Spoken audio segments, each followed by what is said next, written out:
Bonjour Phil, tout d'abord, on a affaire ici à Philippe Lermy. Je vais te poser des questions, Phil, par rapport à ton parcours. Tu vas nous expliquer un peu ton parcours de trading, toi qui étais trader institutionnel. Et ma première question, c'est euh, comment tu as commencé dans le milieu du trading, toi? Quels ont été tes débuts? Oui, bonjour à tous. Bonjour Sofiane, merci de me donner la parole. Comment j'ai commencé? J'ai commencé il y a longtemps, c'était années 90, début des années 90. En fait, j'étais passionné de trading comme toi, enfin comme nous tous. Je tradais le CAC futur. Enfin, j'avais commencé au tout début sur les SICAV, les FCP, actions hyper spéculatives. C'était une amie qui m'avait branché, hein. À cette époque, il y avait des rendements assez forts, hein. J'avais un FCP qui avait fait plus 70% en un an, donc la bourse performait super bien. Donc, j'ai commencé comme ça, progressivement. Alors, j'avais une grosse chance parce que moi, quand je travaillais donc à ce moment-là dans les laboratoires d'EDF et je faisais des déplacements dans les centrales et j'avais des demi-journées de disponibles à gauche à droite, puisque des fois je travaillais les week-ends, les nuits. Et donc, j'avais des opportunités de trading. Je me suis assez vite mis à trader le CAC futur, le CAC 40. Alors pourquoi le CAC futur? Parce que pour moi, c'était français. Bon, ça, c'est une erreur d'ailleurs. C'était français les futurs à cette époque, c'était les seuls moyens d'avoir un levier un peu plus fort. Les CFD n'existaient pas, les ETF n'existaient pas. Donc, c'était le seul moyen d'avoir des positions sur l'indice CAC 40. Il faut savoir qu'à cette époque, hein, Internet, c'était pas encore développé, hein. Donc, quand je tradais le CAC futur, c'était par Minitel. Alors, c'était le 36-18, ça coûtait super cher. Par contre, j'avais un avantage qu'on n'a plus maintenant, c'est que j'étais relié carrément au Boxman par téléphone. Donc, j'entendais le bruit. Et avec le bruit, je savais que les volumes augmentaient. Et puis, si j'avais deviné le sens, je savais qu'il allait y avoir un gros mouvement. Et ça, c'est une info qu'on n'a plus maintenant, hein. Enfin, on peut l'avoir en regardant les volumes sur certains actifs en temps réel. Mais je savais tout de suite que ça allait fortement bouger, hein. Donc, j'étais en direct au téléphone avec le Boxman. Le Boxman, c'est celui qui prend les ordres des clients et qui les donne, qui les crie, qui les montre avec la main, d'un signe de la main au trader sur le pit, la corbeille, hein. Donc ça, c'était assez... mais on ne restait pas longtemps en communication parce que le 36-8, ça coûtait hyper cher. Donc je passais mon ordre et puis après, je coupais, donc je restais 5-10 minutes avec le Boxman. Et après, qu'est-ce que je faisais? Je regardais, j'avais un pager, hein, qui était connecté et qui donnait des cotations toutes les 2 minutes. Alors c'était super cher, hein, je ne sais plus combien c'était, mais c'était du genre comme si on payait 500 euros par mois, 1000 euros par mois pour avoir les cotations. C'était comme ça, hein. On n'avait pas des cotations avec des graphes, avec plein d'écrans comme maintenant actuellement. Et puis alors, qu'est-ce qui s'est passé? Je me suis passionné de plus en plus, donc j'ai commencé à essayer de faire des cours du soir en finance, économie, pour mieux comprendre comment ça fonctionnait. Donc là, j'ai eu des gens universitaires, c'était un peu trop théorique, mais j'ai aussi eu des pros, par exemple des responsables de projets de création de contrats futurs sur le Matif, etc. Des gens qui étaient directeurs financiers je pense, de la SNECMA, maintenant c'est Safran, donc qui m'a bien expliqué comment fonctionnait le trading des options, les bases. J'avais des gens qui étaient traders matières premières, donc j'ai appris beaucoup de choses. Et puis après, j'ai fini par faire un diplôme, c'est l'Institut des techniques des marchés, donc ça n'existe plus, c'est un master en trading, hein. Et puis, entre-temps, qu'est-ce que j'ai fait? J'ai pas arrêté de frapper à la porte de la salle des marchés EDF parce que j'avais réalisé que j'avais une chance monstrueuse, c'est que j'étais dans une multinationale avec une vraie salle des marchés avec 7 traders. Alors, en 98, j'ai frappé une première fois, ils ne m'ont pas pris, ils ont hésité, ils ont joué la sécurité, ils ont pris quelqu'un qui venait de la trésorerie d'EDF, qui connaissait déjà à moitié les systèmes, les produits.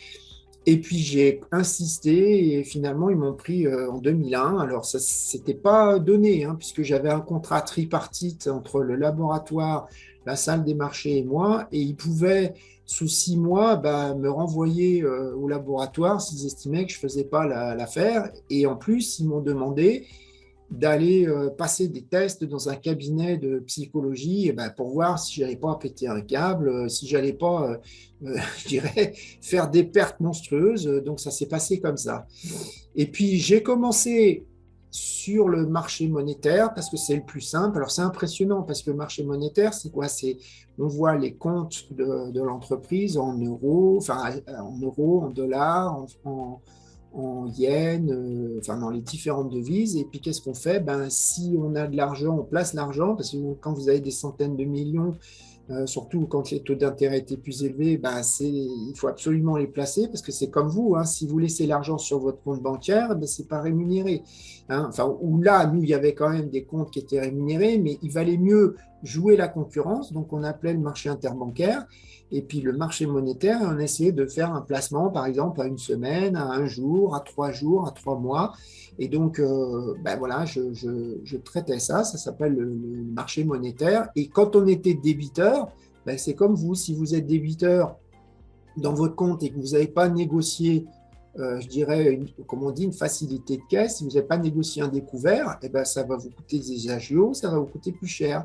Donc, il valait mieux emprunter sur le marché interbancaire parce que ça coûtait moins cher que de laisser le compte débiteur et puis se retrouver avec des pénalités. Donc ça, c'était mon tout début. On commence le parcours d'un trader, c'est comme ça parce que ça, c'est moins dangereux. Le gars, s'il fait une erreur, c'est pas des sommes énormes. Enfin, la grosse erreur qu'il peut faire, c'est emprunter au lieu de placer, ou vice-versa, placer au lieu d'emprunter alors qu'il n'y a pas d'argent. Ça, c'est la grosse erreur qu'il peut faire, mais s'il se trompe, il n'a pas pris le meilleur taux, ben, ce n'est pas une erreur monstrueuse, quoi, je veux dire. Hein. Alors après, je suis vite passé sur le desk obligataire en dollars, hein, puisque les positions en dollars, elles étaient très fortes, et notamment, on avait un trading compte propre, donc c'est ça qui me plaisait, évidemment. Donc, on était 3 et on gérait donc des contrats futurs, des options sur contrats futurs sur les obligations du Trésor américain. Et en fait, ce qui s'est passé, comme moi j'étais le plus passionné, c'est devenu petit à petit moi qui gérais le compte spéculatif de plus en plus. Et donc là, j'ai fait 1 an. Donc là, j'ai commencé à gérer, comme je vous dis, à trader avec Chicago. J'avais les courtiers de Chicago qui m'appelaient en direct, qui m'appelaient même les jours fériés français parce qu'ils n'étaient pas forcément fériés américains, pour me donner des infos de marché. Et puis, ils m'appelaient jusqu'à 21h vendredi soir, hein, parce que les obligations de marché, ils ferment à 21h. Hein, les marchés de futurs, ils continuent, mais les obligations se terminent vers 21h. Puis à la fin, je leur demandais de ne pas m'appeler à 21h parce que si ça s'était mal passé, ben, je passais un week-end mauvais. Donc, je leur disais non, non, ne m'appelez pas le soir, c'est bon, on verra ça lundi. De toute façon, on ne peut rien faire, le marché est fermé. Et après, après cet épisode qui était très instructif, je me suis retrouvé sur le desk qui m'intéressait le plus, le desk Forex. Hein. Donc, il y avait 2 traders sur le desk Forex. Hein. Donc, c'était le desk évidemment le plus risqué. Et finalement, je suis resté sur ce desk. Je suis devenu senior de la salle. Alors, au début, j'ai eu de la chance parce qu'en fait, il y a eu...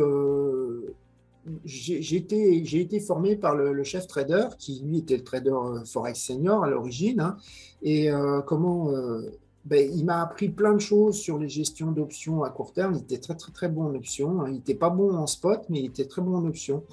Et puis, donc, après, qu'est-ce qui s'est passé? C'était moi qui suis devenu le senior. Et j'ai eu une chance, c'est qu'en 2013, il y a la Banque de France qui cherchait quelqu'un pour une mission de 3 ans. C'était pour former les traders juniors. Hein. Et donc, je suis rentré en banque centrale. Et puis, le but, c'était de former des gens. Pourquoi? Parce que dans une banque centrale, c'est comme une mairie, c'est une administration. Et ce qui se passe, c'est que ils sont nommés par concours. Hein, c'est un concours, hein, comme à la mairie. Et donc, c'est les meilleurs du concours qui ont les meilleurs postes. Donc, c'est des gens qui ont des diplômes. Ils ont fait Sciences Po, HEC, sauf que c'est des débutants, c'est des jeunes. Hein, ils sortent de l'école. Ils n'ont jamais tradé des montants monstrueux. Donc, on m'a demandé de les former parce qu'eux, ils n'avaient pas une expérience. Donc, ils cherchaient quelqu'un qui n'était pas forcément hyper diplômé, mais surtout qui avait traité des très très gros montants, qui connaissait les banques et pour éviter justement de se faire avoir. Parce que les banques avec qui on traite, hein, les banques commerciales, ils veulent jouer copain-copain pour qu'on trade, parce que quand vous faites un trade de 1 milliard, le PIB, c'est 100 000 dollars. Donc, c'est très, très juteux. Hein. S'ils arrivent à gagner un PIB sur un trade d'1 milliard, ils ont gagné leur journée, hein, une belle journée. Donc, ils essayent de jouer copain-copain, mais en réalité, ce n'est pas des copains, c'est des contreparties. Et il faut faire gaffe parce que des fois, ils peuvent vous proposer, par exemple, des prix sur les options qui ne sont pas très bons. Ils peuvent vous proposer des stratégies qui sont très intéressantes pour eux, mais pas pour vous. Hein. Donc, voilà, ça, il fallait faire gaffe. Hein, et puis surtout, il fallait les mettre en concurrence. Hein. Donc là, moi, le but, c'était de les former. Hein, donc, parce que déjà, j'avais commencé les formations depuis un petit moment. Donc, j'avais la double casquette, avoir tradé des gros montants, être formateur. Et donc, le but, moi, c'était de les former. Et puis, donc, j'ai dirigé le desk. On était 5. Hein. Donc là, c'est la photo que vous voyez. Donc là, c'est une pause le midi. Ils sont tous partis manger. Donc, il y a toujours quelqu'un qui est permanent sur le desk. Parce que là, c'était moi. Donc là, moi, je surveillais le marché. Et puis, dans une banque centrale, il y a, soit on gère les réserves de la banque, soit on a des ordres qui viennent. On est une banque, hein, donc ça veut dire on va avoir des ordres qui vont venir de clients. Alors, les clients, c'est qui? C'est des fonds souverains, par exemple du Moyen-Orient, c'est d'Asie, très, très gros, des fonds de pension énormes aussi, c'est toujours eux, ils ont des fonds, c'est des centaines de milliards, hein, et ils passent des ordres donc avec des banques centrales, et par contre, on ne va pas avoir des clients du type entreprise. Hein. Pourquoi? Parce que les clients des entreprises, c'est le boulot des banques commerciales. On pourrait, dans l'absolu, mais les banques centrales, elles n'empiètent pas sur le boulot des banques commerciales. Parce qu'une banque centrale, hein, son but, c'est de surveiller les marchés, gérer les réserves du pays et passer des ordres importants. Alors, par exemple, quand on avait un ordre très, très important à faire de plusieurs milliards avec un fonds souverain, si ça impliquait, je dis n'importe quoi, la livre sterling, il est d'usage, on appelait la Banque centrale d'Angleterre pour voir si elle, ça l'intéressait de savoir est-ce qu'on va acheter du sterling pour des montants énormes ou vendre du sterling pour des montants énormes. Elle, ça peut la gérer, ça peut la gêner dans la gestion de sa masse monétaire. Hein, parce qu'une banque centrale, elle gère la quantité d'argent en circulation. Hein. On parle du QE, on parle. Et donc, si une banque centrale, je dirais, une autre banque centrale fait des ordres très, très gros, ça peut la gêner. Donc, il est d'usage d'appeler l'autre banque centrale et de la prévenir. Puis elle dit, soit vous tradez sur le marché, moi, ça ne me gêne pas, ça ne va pas modifier masse monétaire, soit vous tradez avec moi. Hein. Donc, c'est une banque centrale, c'est une banque un peu particulière. Hein. Et justement, Phil, par rapport à ça, les personnes qui voient justement des photos de traders comme ça, ils sont souvent au téléphone. J'avais eu la question, qu'est-ce que vous faites au téléphone? Donc, c'est par rapport à ce que tu viens de dire, c'est parce que vous passez des ordres entre vous. Alors, il y a plusieurs choses. En fait, les petits ordres, on les place sur des plateformes. Les gros ordres, ça ne se passe pas sur une plateforme. Parce que si vous passez un petit ordre sur une plateforme, surtout si la plateforme elle est multibanque, parce que souvent c'est ça, hein, un particulier quand il trade, lui il a une plateforme, il est monocourtier. C'est même pas une banque qu'il a, c'est un courtier. Et il est monocourtier. Vous traitez un CFD, vous êtes prisonnier avec votre courtier. Hein, c'est avec lui que vous achetez le CFD, c'est avec lui que vous allez le revendre. Hein. Si vous tradez, si vous tradez, vous êtes prisonnier. Alors qu'un institutionnel, lui, qu'est-ce qui se passe? Il a une plateforme qui est vide au départ. Et qu'est-ce qu'il fait? Il fait son setup. Alors, il y en a, par exemple, la plateforme de Reuters ou même Bloomberg, hein, puisque maintenant, Bloomberg et Reuters, c'est des agences de presse, mais c'est aussi des plateformes de trading. Alors, en réalité, c'est quoi? C'est juste un logiciel qui permet de vous rajouter un courtier, vous rajoutez une banque, vous rajoutez une contrepartie. Donc, vous avez conclu un contrat commercial, ça s'appelle un contrat ISDA avec Barclays, la banque anglaise, vous la rajoutez dans la plateforme FXall de Reuters. Vous avez fait un contrat avec Deutsche Bank, vous les rajoutez, Goldman Sachs, vous les rajoutez. C'est vous qui vous faites votre setup. Donc, quand vous tradez, c'est du multibanque sur la plateforme. Le problème, c'est que quand vous passez un ordre, l'ordre il est exécuté avec une banque et toutes les autres voient votre ordre passer, mais toutes les autres n'ont pas eu l'exécution. Vous avez mis 10 banques dans votre plateforme, il y en a 9 qui n'ont pas eu l'ordre, il y en a une qui a eu l'ordre. Et si vous continuez, vous faites plusieurs ordres comme ça, ils vont deviner votre sens et ils savent que vous êtes gros. Donc, ça va impacter le marché. Hein. C'est le plus mauvais moyen de trader un gros ordre. Donc, quand on trade un gros ordre, on ne passe pas par les plateformes, hein, on passe à la voix. Parce que la voix, c'est beaucoup plus. Il n'y a qu'une seule contrepartie, la banque avec qui vous allez passer un ordre. Alors, quand je dis un gros ordre, c'est quoi? Si on parle de l'eurodoll, c'est un ordre qui est 500 millions. 100 millions, ça peut se faire sur une plateforme. Bon, à part au-dessus de 100 millions, ça commence, c'est pas très terrible de faire ça sur une plateforme. C'est faisable, mais c'est pas bon en termes de. Vous allez faire décaler un peu le marché. Mais un ordre au-dessus de 500 millions, 1 milliard, ça se passe pas dans une plateforme. Et puis en plus, vous aurez des limitations. Parce que pour éviter ce qu'on appelle les gros droits, vous tapez 100 000, vous êtes 1, 0, 0, puis après vous comptez 1, 2, 3. Puis un jour, vous vous trompez, vous faites 1, 2, 3, 4, et puis vous traitez 1 million au lieu de traiter 100 000. Donc, les plateformes, il y a des risques. Donc, du coup, il y a des limitations qui sont faites par le contrôle des risques. Ça, on va en parler. Donc, voilà. Donc, à la voix, qu'est-ce qui se passe? On passe les gros ordres, mais il n'y a pas que ça. Toutes les banques les sales des banques, les commerciaux, nous contactent toute la journée, nous tiennent au courant. Par exemple, s'ils ont des infos sur, là actuellement, l'Ukraine, sur les négociations qui se passent, eh ben, ils vont nous tenir au courant, ils vont nous dire attention, il y a tel marché qui est en train de dévisser, attention, et puis ils vont nous tenir au courant de toute la recherche des banques, ils vont nous dire là, il y a tel... stratégiste, économiste qui a fait telle recherche. Si tu veux, je te mets en contact au téléphone avec lui, il te donne plus de détails, tu peux lui poser des questions. Donc, on parle toute la journée avec les traders, les sales, enfin surtout les sales, de temps en temps les traders. Ça dépend des banques. Des fois, on a le trader en direct, puis le plus souvent, on est d'abord avec le sales. Et le sales, il nous informe du marché et il transmet nos ordres. Donc, c'est pour ça qu'on est souvent au téléphone. Oui. J'ai une question, Phil, qui fait partie de nos questionnaires. C'est, tu vois les traders Instagram, YouTube, etc. C'est les traders un peu dans le monde maintenant qui se filment avec une illusion du trading. Même les films aussi qui exagèrent beaucoup en salle des marchés. On voit certaines choses un peu toujours, on exagère un peu toujours. Est-ce que dans la réalité, tu avais ce genre de... Est-ce que ça se passait réellement comme ça en salle des marchés? Et est-ce qu'un trader il pouvait venir te voir et te dire, moi aujourd'hui j'ai shorté parce qu'il y avait une épaule tête épaule ou un double top, donc c'est pour cette raison que j'ai shorté pour plusieurs milliards. Est-ce que ça c'est possible dans ce milieu-là? Quand tu dis un trader vient te voir, qu'est-ce que tu veux dire par là? Parce que toi tu es dans ta salle des marchés, tu as tes collègues. Donc C'est ça, les collègues, ouais. Tes collègues, si tu veux, c'est-à-dire que tu ne vois pas les traders des autres banques, si tu parles comme ça, ou des autres fonds, tu peux les avoir au téléphone. Et en réalité, qu'est-ce qui se passe? Ce que tu me dis, dans le passé, ils le faisaient plus ou moins, mais ce n'est pas légal. C'est-à-dire que tu n'as pas le droit de donner ta position à une contrepartie externe. C'est comme toi, quand tu vas voir ton médecin n'a pas le droit de donner des détails sur ta fiche médicale à quelqu'un d'autre, sauf à la limite un juge en cas de problème particulier, mais c'est secret professionnel.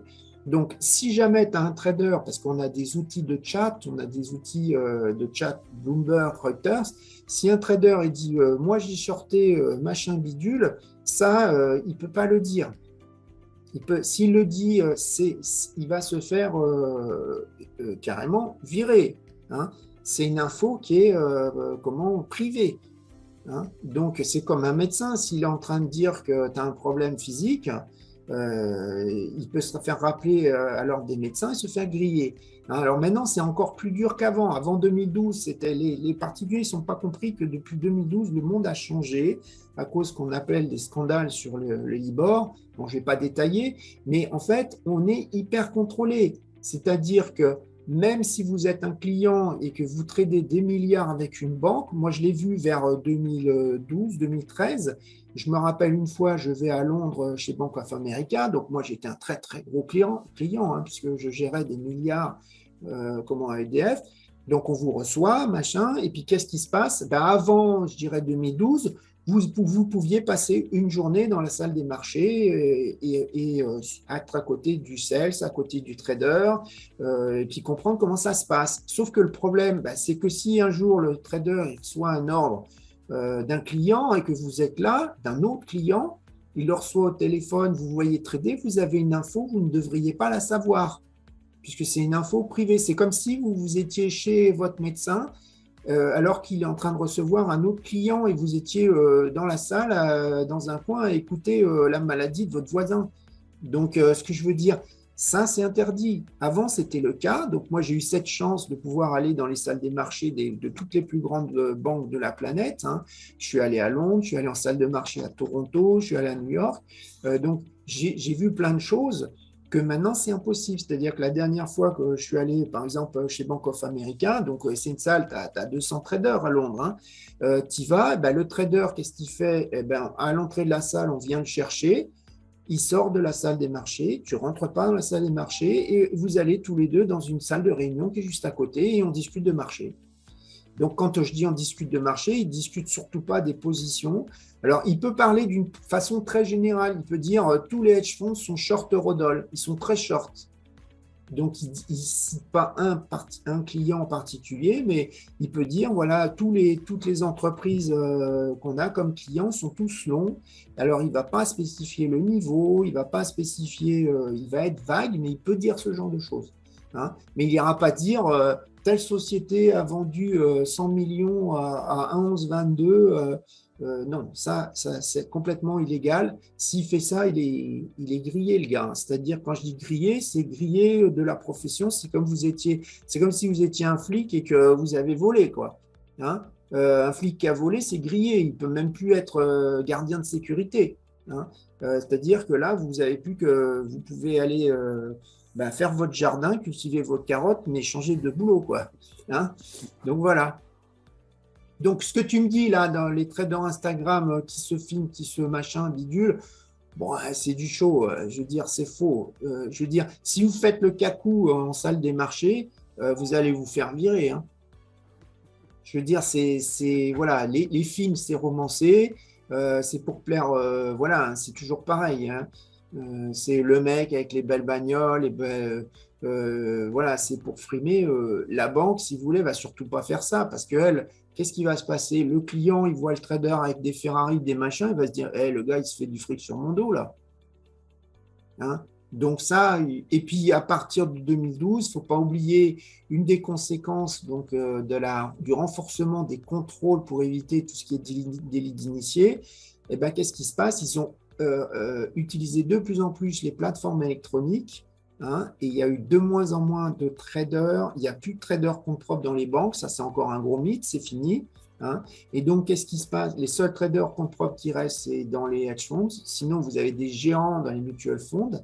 Donc, un gérant, quelque part, c'est un trader, mais long terme. Hein. Et donc, ce que je veux dire par là, c'est que voilà, si vous faites le cacou, ça va tout de suite pas plaire à la direction. Hein. Ça ne Mais marchera eux, pas. justement, Phil, leur rôle aux personnes que tu cites qui sont dans les milieux institutionnels, leur rôle premier, est-ce que c'est de faire des gains ou est-ce que c'est de gérer un portefeuille et de le protéger, d'être un Ça gestionnaire de dépend risque? de l'institution. Hein. Donc, par exemple, moi, quand j'étais à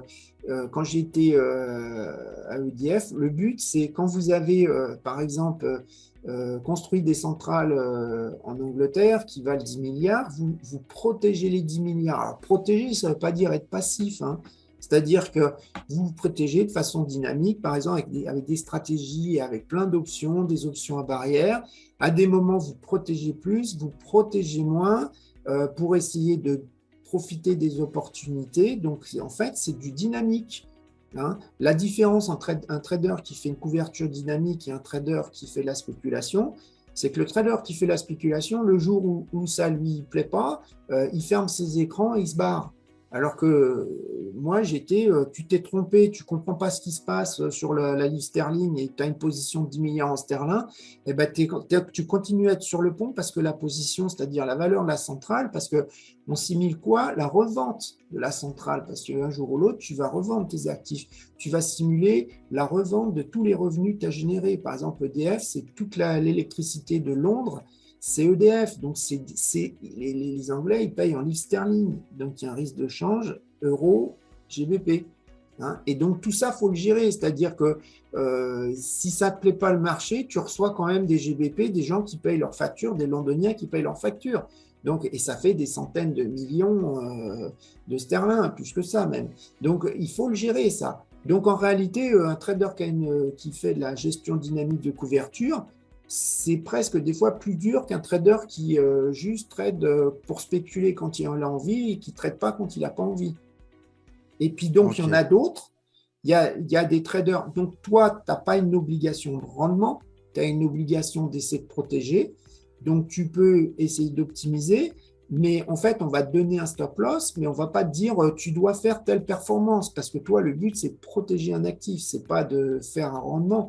On ne te demande pas de prendre des risques monstrueux. Ça ne veut pas dire on t'empêche. Il faut que tu prennes des risques. Il n'y a pas de gain sans risque, hein. Donc, tu ne peux pas te protéger à 100%.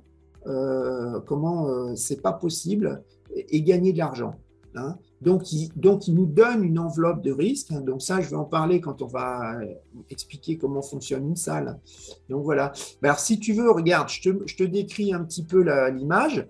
Tu vois, là, par exemple, ici, tu vois, je vais prendre ici. Ça, c'est EBS. Tu vois ma souris là? Ouais. Ça, c'est EBS, donc c'est les cotations de l'interbancaire. Donc, les banques commerciales ont accès à cette plateforme multibanque, hein. Les entreprises n'ont pas accès. Les gérants de fonds n'ont pas accès, puisque ce n'est pas des banques. Donc là, eh ben, moi, j'avais accès, puisque j'étais donc dans une banque. Ça, c'est ce qu'on appelle un logiciel de contrôle des limites de risque, parce qu'il y a des limites. Donc ça, on va en parler, mais un trader, il doit contrôler ses limites. Là, ça, c'est des cotations sur Bloomberg. Ça, c'est Bloomberg, les trois écrans. Et là, on voit, il y a des prix, hein. Euh, Là, ça, c'était juste une page.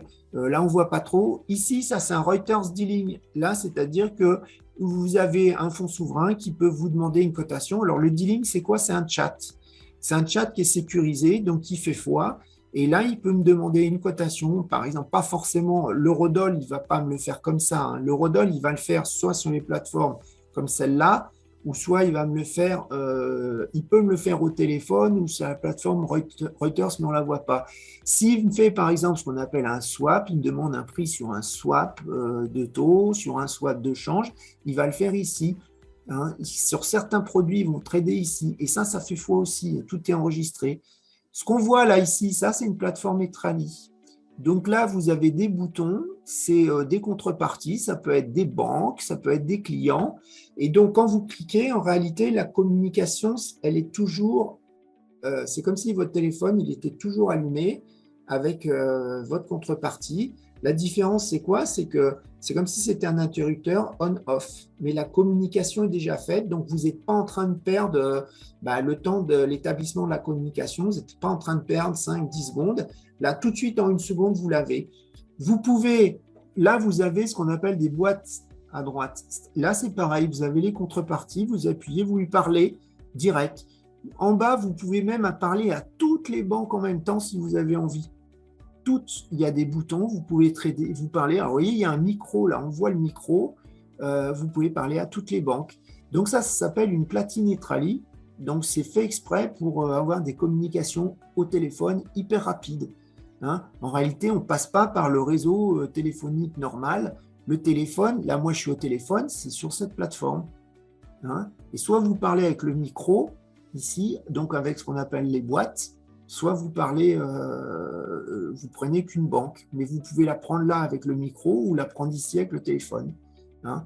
Donc ça c'est comme ça que ça fonctionne. Ça, vous voyez, c'est un clavier spécial Reuters Dealing. Il est spécial. C'est pas un clavier normal. Ça, c'est pareil, c'est un clavier spécial Bloomberg. On voit les touches de couleur qui permettent certaines de passer des ordres, d'avoir des trucs, des configurations spéciales, hein. Donc voilà. Phil, est-ce que justement tout ça, vu que là, c'était encore l'époque des traders physiques qui étaient là pour passer les ordres, ainsi de suite, tu m'as dit que maintenant, dans les banques, ils avaient remplacé ça par des algorithmes. Donc, c'est plutôt des algos qui sont programmés, qui passent les ordres à la place du trader.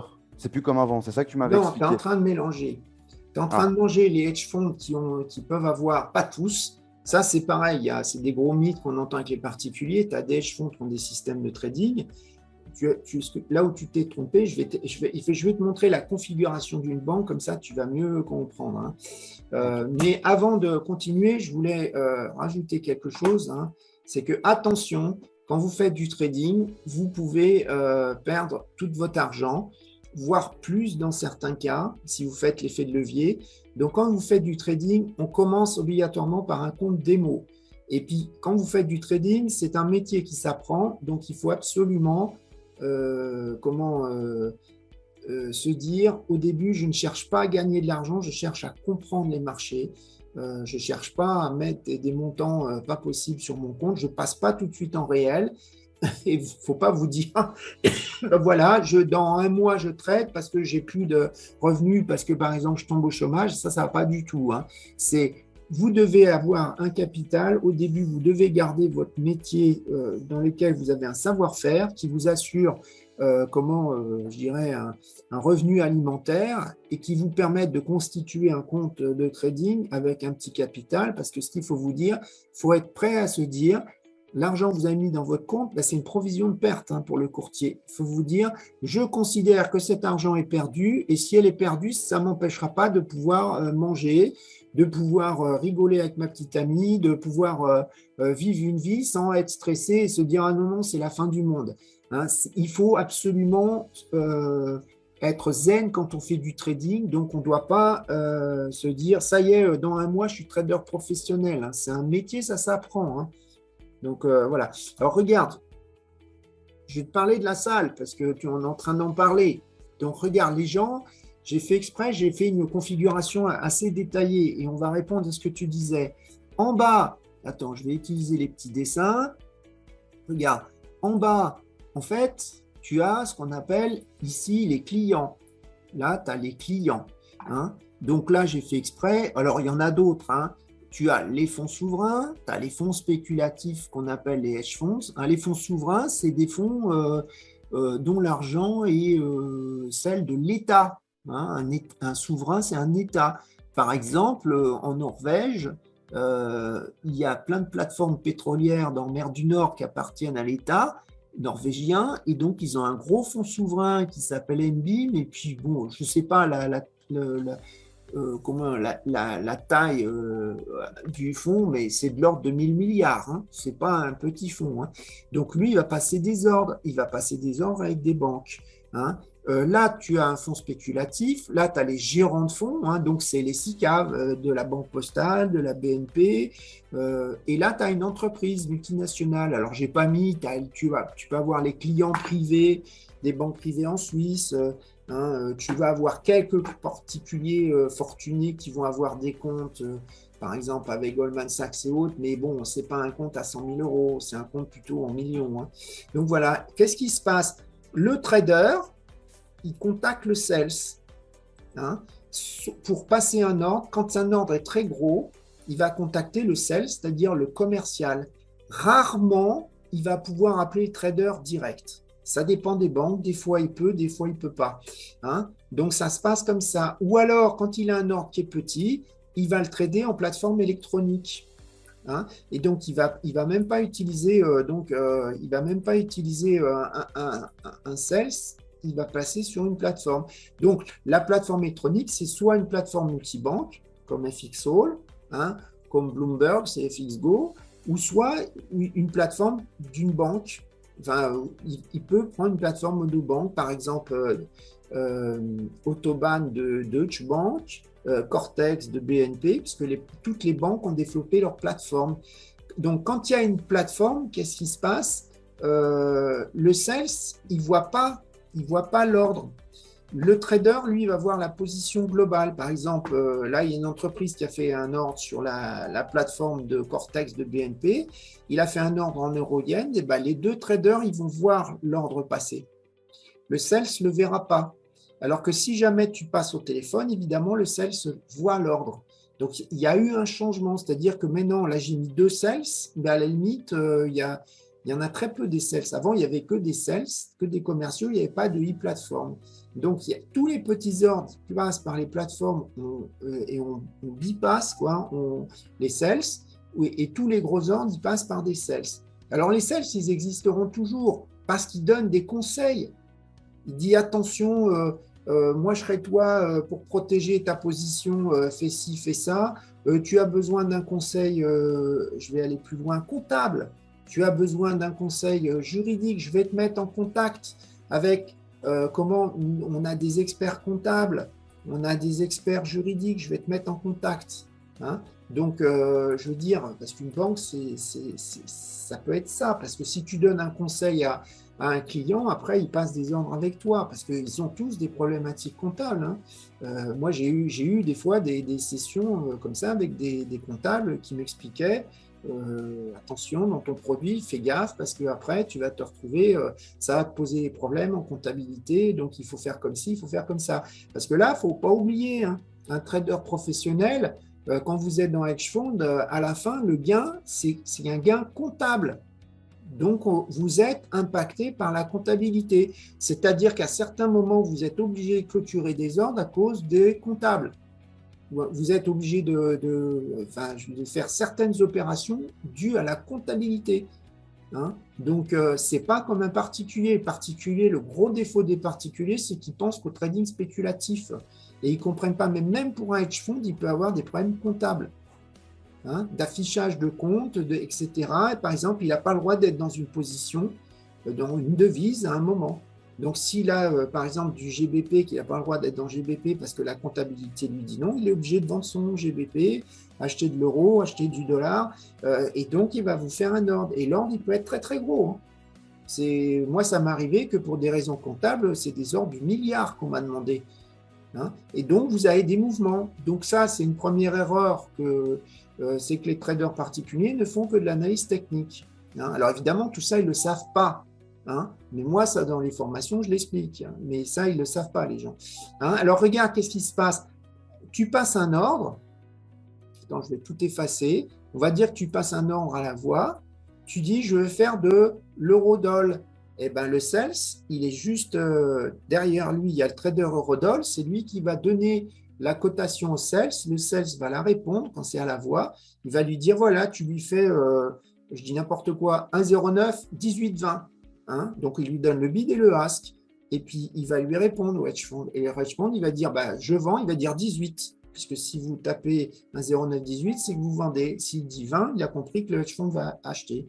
Hein. Si jamais le trader, par exemple, c'est un mutual fund, il va faire de l'euro sterling.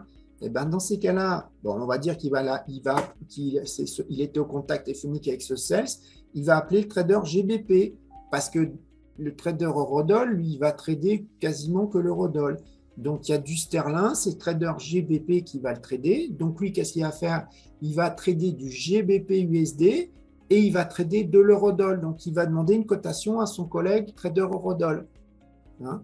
Pareil, si vous faites de l'euro-yen, il y a une entreprise qui fait de l'euro-yen, elle a touché des yens, elle a vendu des machines-outils au Japon, elle reçoit du yen et c'est une entreprise européenne, donc elle va vendre de l'euro, acheter du yen. Et ben pour aller là, alors si c'est un tout petit montant, ça va passer comme ça. Et après, le trader yen, il va regarder. Et puis, qu'est-ce qui va se passer? Alors, petit montant, en fait, ils ne vont pas s'appeler entre eux. Hein. On va dire, s'il fait un gros montant qui passe par un sales, il va passer par le trader yen, le sales, et trader yen, il va appeler trader euro. Hein.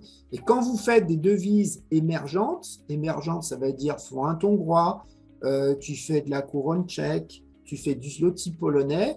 Hein, imagine, il y a un hedge fund qui veut acheter une obligation en forint hongrois. Il va d'abord acheter du forint hongrois, ça va passer par le trader emerging. Alors lui, c'est spécial parce que lui, il va faire plein de devises. Il y en a un qui va être spécialisé pays de l'Est, il y en a un autre qui va être spécialisé pays asiatiques, par exemple, et d'autres pays Amérique latine. Donc, il y en a plusieurs des traders emerging. Mais eux, ce n'est pas la même chose. Pourquoi? C'est moins liquide. Donc, il va être obligé de garder la position des fois plus longtemps. Hein. Moi, je me rappelle, j'ai déjà traité de la couronne tchèque. Quand vous faites 8 millions d'euros en couronne chèque, le trader lui met une demi-heure à le faire, hein, sans décaler les cours. Parce que pour eux, 8 millions, c'est énorme. Hein. Sur l'eurodoll, 8 millions, c'est zéro. Hein. Pour faire bouger l'eurodoll, il faut du 500 millions. Si l'eurodoll, c'est la devise la plus liquide. Qu'est-ce qui se passe quand vous avez passé un ordre, par exemple avec le CEL, c'est en eurodoll. L'ordre, il va dans le back-office. Hein. C'est du spot, il va là. C'est des options, il y a un opérateur qui est spécialisé options parce que c'est plus difficile, c'est plus complexe. Vous tradez des futurs, en réalité, ça va passer là. Alors en réalité, il ne va pas y avoir le trader, on va passer sales, la bourse, et ça ne va pas passer là.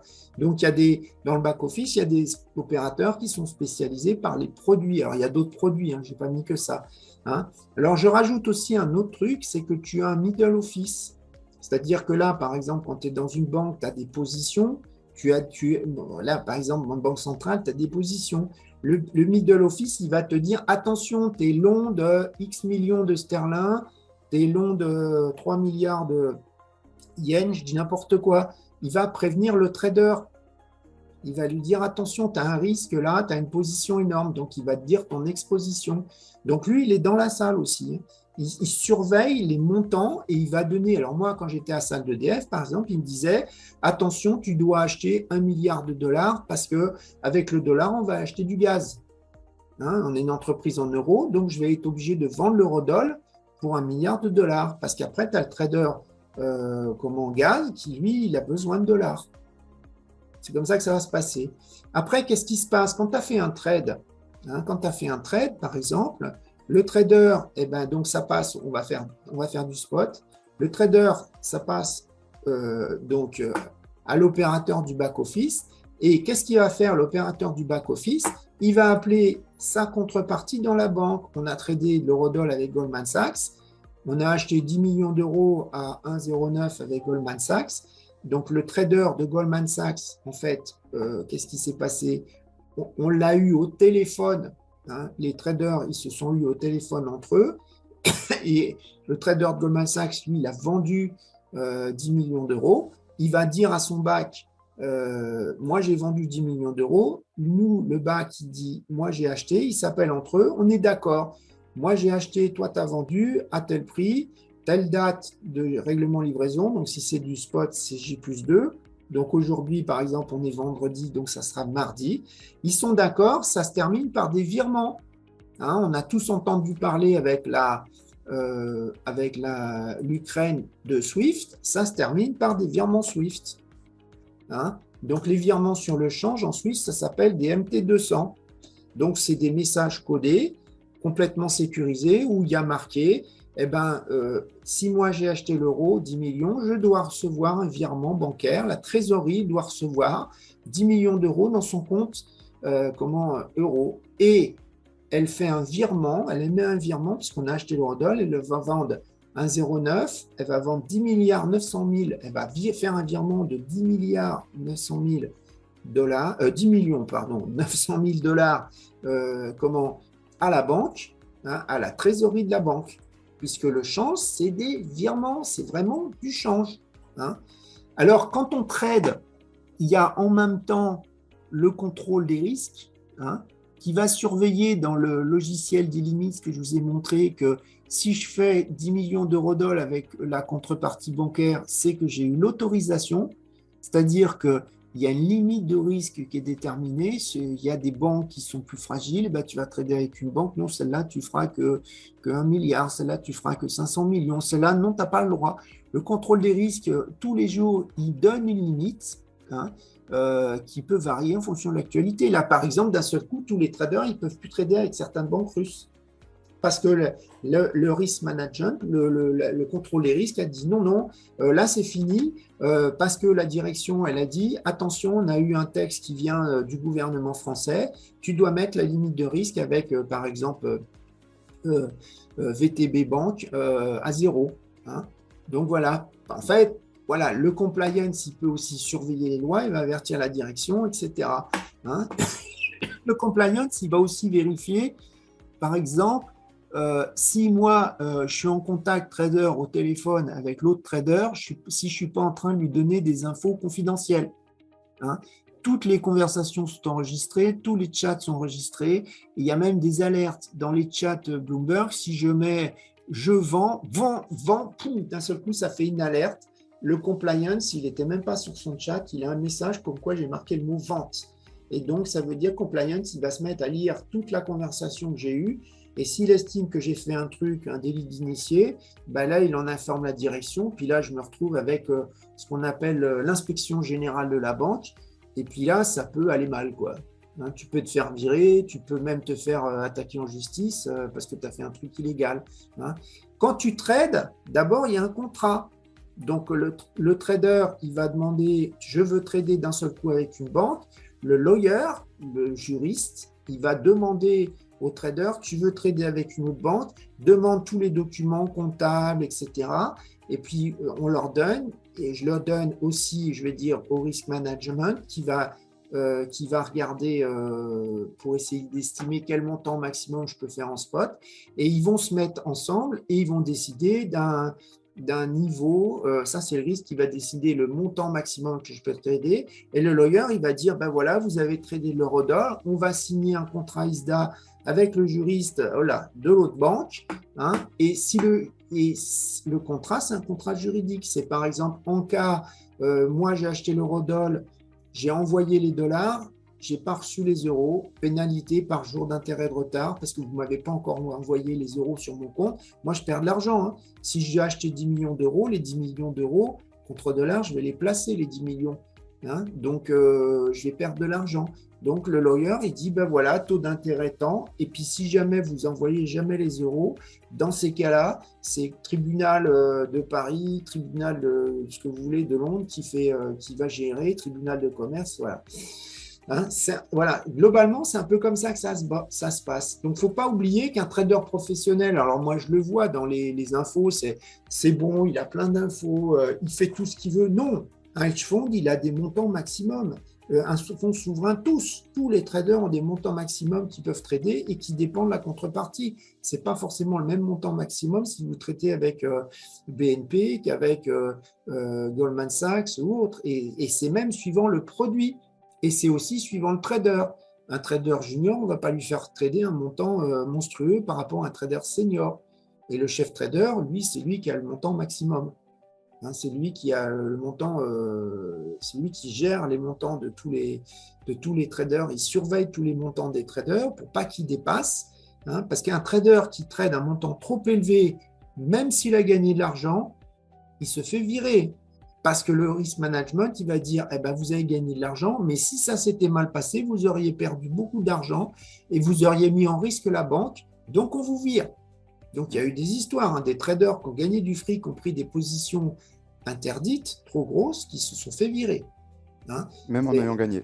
Et donc il ne faut pas oublier ce que je vous disais, c'est que vous voyez, il y a tout un tas de contraintes qui fait que vous vous réveillez, vous êtes toute guette, vous avez envie de trader, c'est possible. Des fois, le trader, il ne peut pas. Lui, il pense que ça va monter, il a envie d'acheter, il a envie même que ce soit une couverture ou pas. Si jamais on lui interdit pour des raisons comptables, des raisons juridiques et autres, il ne pourra pas. Hein. Donc, en fait, il y a des contraintes qui font que des fois, tu vas acheter au plus haut, tu vas vendre au plus bas. Hein, mais ça, il faut le savoir, quoi. Oui. Et comment comment un trader est rémunéré? Parce qu'on parle souvent des bonus dans les reportages, etc. Donc, ils ont un salaire fixe plus bonus de fin d'année. Est-ce que ça, c'est vrai? Si oui, comment ça se passe? Tout dépend de quel trader tu parles. Tu comprends? Parce que tous les traders sont différents. Je veux dire, tu en as, comme tu dis, qui vont avoir un bonus. Mais regarde, par exemple, moi, quand j'étais à EDF, j'avais un trading compte propre. Tu n'es surtout pas rémunéré au bonus. Parce que ton but, pourquoi tu as un trading compte propre? Ce n'est pas pour faire de la performance, c'est pour être dans le marché. C'est pour comprendre ce qui se passe. Parce que si tu as une position que tu as perdue ou que tu as gagné, parce que, regarde, toi, si je te demande l'euro zloty, à quel niveau? Tu n'en sais rien. Pourquoi? Parce que tu ne le traites pas. Alors que l'euro dollar, tu vas me dire le niveau pipe près, parce que tu le trades. Donc, je veux dire, le fait de trader, ça te permet d'être au courant parce que tu surveilles ta position, donc tu surveilles les cours, et puis parce que tu demandes des infos aux autres banques, aux contreparties, tu essayes d'avoir des infos de marché. Donc, l'avantage du trading compte propre, par exemple, dans une grosse multinationale, c'est ça. Mais en fait, qu'est-ce qu'on fait? On te met un stop loss et tu gagnes 0, tu gagnes 10%, tu gagnes 20%, on s'en fout. Hein. C'est-à-dire que même si tu arrives au stop loss, bah, après tu arrêtes. C'est-à-dire que si tu as atteint le stop loss au bout d'un mois et c'est un stop loss annuel, bon, bah, c'est tant pis pour toi, c'est fini. Hein. Tu ne peux plus pendant toute l'année ne prendre de position. Mais que tu aies gagné moins 0,5% ou que tu aies gagné plus 50%, c'est pareil. C'est-à-dire qu'on ne va pas te donner un bonus en fonction de ça. Parce que le but du trading compte propre, c'est de te tenir au courant du marché pour les couvertures qui sont beaucoup plus grosses, qui sont en milliards, tu vois. C'est pour ça. Donc, dans une banque centrale, c'est pareil. Tu as les traders, ils ont un compte propre, mais en fait, il est petit. C'est pour être au courant constamment du marché. Quand tu es un hedge fund, comme tu dis, tu vas être complètement lié au bonus. C'est-à-dire que ton fixe, il va être minimal et ton bonus, il va être énorme. Hein, et ça va dépendre, tu vois. Les gérants, c'est pareil. Ils peuvent avoir un bonus, mais ils risquent d'être moins grands. Les fonds souverains, ils n'ont pas de bonus parce que tu es un fonds qui travaille pour l'État. Et si tu commences à avoir un bonus, un trader de banque centrale, il n'a pas de bonus. Parce que s'il a un bonus, s'il va faire des ordres parce qu'il veut augmenter son bonus, tu commences à avoir un conflit d'intérêts. Donc, tu n'as pas de bonus, je veux Ok. dire. Donc, ça Et, dépend. Tu n'as qu'un et, fixe, tu vois.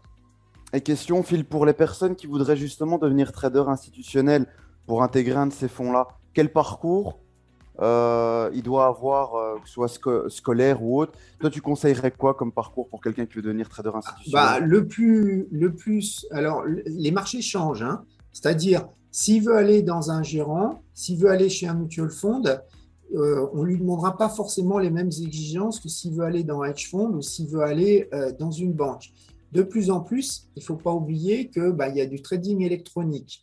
Donc, on va parler d'abord d'un gérant de fonds. Ben, on va lui demander de bien connaître tout ce qui est la macroéconomie, etc., parce que tu fais des placements à moyen terme, long terme, et que la macroéconomie, c'est plus important que le scalping, hein, pour prendre une position à plusieurs mois. Donc, en fait, ce qui va se passer, on va lui demander d'avoir fait une école de commerce, hein, et on va lui demander, voilà, une école de commerce, c'est assez prestigieuse. Il peut faire aussi l'université, je vois à Dauphine, par exemple, à Paris.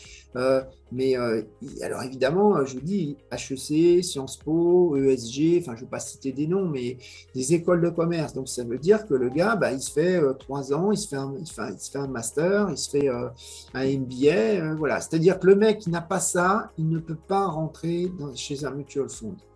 Hein. C'est-à-dire, je vois, il y a beaucoup de particuliers qui disent, ah, je vais montrer mon track record, machin, ça ne marche pas. Alors même pour un fonds spéculatif, un hedge fund, le hedge fund, si vous, c'est pas, lui, il va regarder vos connaissances. Hein.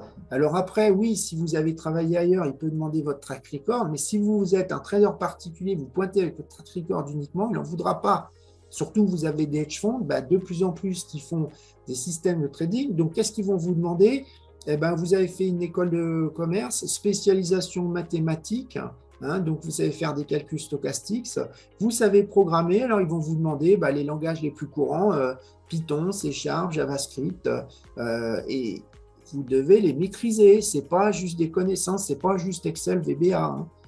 Vous devez les maîtriser. Donc, vous devez être quant trader. Donc, ça veut dire que ben, vous faites une école de commerce, vous faites une spécialisation développement informatique, vous apprenez à programmer. Et là, dans les hedge funds, c'est ce qu'ils vont vous exiger et des connaissances mathématiques fortes. C'est-à-dire que les connaissances de marché, c'est plus les connaissances mathématiques qu'ils vont vous demander parce qu'ils vont vous demander pour faire des systèmes de trading. Alors, pareil, les gens se trompent dans les systèmes de trading dans les banques. C'est des systèmes de pricer pour optimiser les prix. Hein, il n'y a pas que des systèmes algorithmiques pour prendre des positions spéculatives. La majorité des systèmes de trading, c'est des systèmes de pricer. Les systèmes de spéculatifs, ils sont dans les hedge funds, mais ce n'est pas la majorité des systèmes. Hein, mais je veux dire, quelqu'un qui n'a pas un parcours comme ça, il ne sera pas embauché dans un hedge fund, il ne sera même pas embauché corporate, vous êtes obligé d'avoir une école de commerce. Là, c'est pareil. Hein. Hedge funds, et c'est pire, c'est que vous devez avoir aussi la double compétence, enfin triple même, mathématiques, programmation, enfin développement et connaissance de marché. Si vous n'avez pas ça, vous ne rentrez pas dans un hedge fund.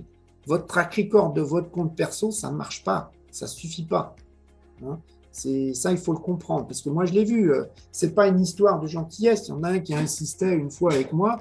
C'est non, c'est que c'est un prérequis minimum. Hein. Phil, autre question. Ça a été quoi ton plus gros gain, ta plus grosse perte dans une institution? Alors, les plus gros gains, je ne sais plus, c'est en millions, enfin, c'est plus sur les portefeuilles en dizaines de millions. Alors, honnêtement, c'est toujours pareil, hein, mais même pour un particulier, regarde, toi, tu te rappelles plus de tes grosses pertes que tes gros gains. C'est normal, tu es choqué. Hein. Et les pros, c'est pareil, il y a un côté affectif, hein, c'est obligatoire. Alors, moi, je me rappelle, par exemple, une fois, j'ai fait une perte de 200 000 euros. Hein. Alors, j'ai fait l'erreur classique que j'ai vue. Un ancien de la formation, il l'a faite pas plus tard qu'il y a quelques dizaines de 15 jours à cause de l'Ukraine. Qu'est-ce qu'il a fait? Le gars, il s'est mis long juste avant un week-end. Alors, moi, une fois, qu'est-ce qui m'était arrivé? C'était en 2012. Je vends, je crois que c'était 20 millions d'euros. Alors, c'était une petite pause. Hein. 20 millions, c'était une petite position pour un institutionnel. Hein. Donc, je vends 20 millions d'euros. Je crois que j'avais mis un stop loss du genre à plus 30 pips. Alors, toujours mettre un stop loss. Hein. Je mets un stop loss et puis qu'est-ce qui se passe? On est le vendredi, arrive 18h. J'ai ma collègue qui me fait ta position là, qu'est-ce qu'on en fait? Parce que c'était une position intraday. Hein.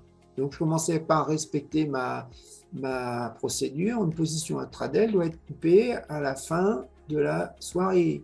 Hein, à la fin des heures de bureau, parce que tu ne vas pas rester jusqu'à 22 heures hein, quand tu es un professionnel. Et donc, là, je ne sais pas ce qui m'a pris. Hein. Alors, on avait le droit hein, de garder les positions le week-end, c'est-à-dire que là, c'est dans les procédures de contrôle, c'est soit vous pouvez avoir une interdiction de garder une position le week-end dans une banque qui vient du risk management ou qui vient du chef trader. Moi, j'avais interdit de garder des positions le week-end dans la salle. Je veux dire, ça peut venir du chef trader. En fait, c'est en décision avec la direction. Hein. C'est souvent la direction qui dit non, moi je ne veux pas. En fait, il contacte le chef trader, il dit quel est le risque, quel est l'avantage. Et après, la direction décide le rendement risque est trop dangereux, donc c'est non. En fait, moi, c'était avec ma direction qu'on décidait si on pouvait garder une position la nuit, si on ne pouvait pas garder une position le week-end. Donc moi, quand j'étais à EDF, j'avais le droit de garder la position le week-end. Alors, je vends. On arrive 18h, le marché commence à monter, donc je commence à être en perte. Je n'étais pas à mon stop loss. La collègue qui me fait qu'est-ce qu'on fait avec ta position? Puis je fais oh non, c'est bon, la garde. Je ne sais pas pourquoi. J'étais euphorique. Et puis qu'est-ce qui se passe? On part. Et puis le marché, il continue de monter. Et puis le marché, qu'est-ce qui se passe? Jusqu'à vendredi 23h, il monte. Et puis en fait, il s'arrête j'étais peut-être à moins 29 pips. C'est-à-dire que mon stop n'est pas fait. C'est-à-dire que je suis allé presque à la limite du stop et il n'a pas été fait le vendredi soir. Et ce week-end-là, donc je m'en rappellerai toujours, c'était en mars 2012, il y avait ce qu'on appelait la Troïka. Alors la Troïka, je vous rappelle qu'il y a eu la crise grecque, hein, et après il y a eu toutes les conséquences de la crise grecque, qui étaient que tu as des banques irlandaises qui ont fait faillite, tu as des banques espagnoles, portugaises qui étaient mal. Donc la Troïka, c'était une association du FMI, de la BCE et ça y est, j'ai oublié, FMI, BCE et de l'Union européenne, hein, qui avait décidé de renflouer les banques espagnoles et portugaises à hauteur de 200 milliards. Donc, c'est hyper positif sur l'euro. Les banques espagnoles et portugaises sont sauvées. Et ça, on l'annonce quand? Le samedi ou le dimanche. Donc, le marché est fermé. Alors, qu'est-ce qui se passe? Alors là, attention, c'est un marché OTC. Hein. Votre courtier ferme à 23h, le vendredi, il rouvre le dimanche à 23h. Ça, c'est votre courtier. Ça ne veut pas dire qu'il n'y a pas de cotation au niveau du marché professionnel. Donc, le dimanche à 18h, qu'est-ce qui se passe? Je me rappelle, c'était avec Bank of America. Il m'appelle en urgence le dimanche. Ta position short, là, machin. et on était plus haut de 160 pips, facile, je ne sais plus combien. Donc, mon 30 pips de stop loss, bah, évidemment, on ouvre en gap à la hausse. Donc, bah, je me suis fait déchirer. Mon stop, il s'est fait. J'ai perdu un truc du genre 200 000 euros. Donc, le lundi, tu arrives à la salle. Bon, ben voilà, tu as perdu 200 000 euros. Alors, j'avais de la chance, c'est que, je dirais, le stop loss du portefeuille, moi, mon stop loss de la position avait été explosé. Donc, la grosse erreur, bah, c'est d'avoir gardé la position le week-end. Mon stop loss ne m'a pas protégé. Hein. Et c'est pour ça que quand on passe un week-end, ce n'est pas en spot, c'est en option. L'option vous fait une sécurité que vous n'aurez jamais. Avec une option, vous n'aurez pas cette perte. Donc, qu'est-ce qui s'est passé? Eh ben, bon, ça allait parce que ma perte, on avait un stop loss global du portefeuille qui était gros, qui était beaucoup plus gros.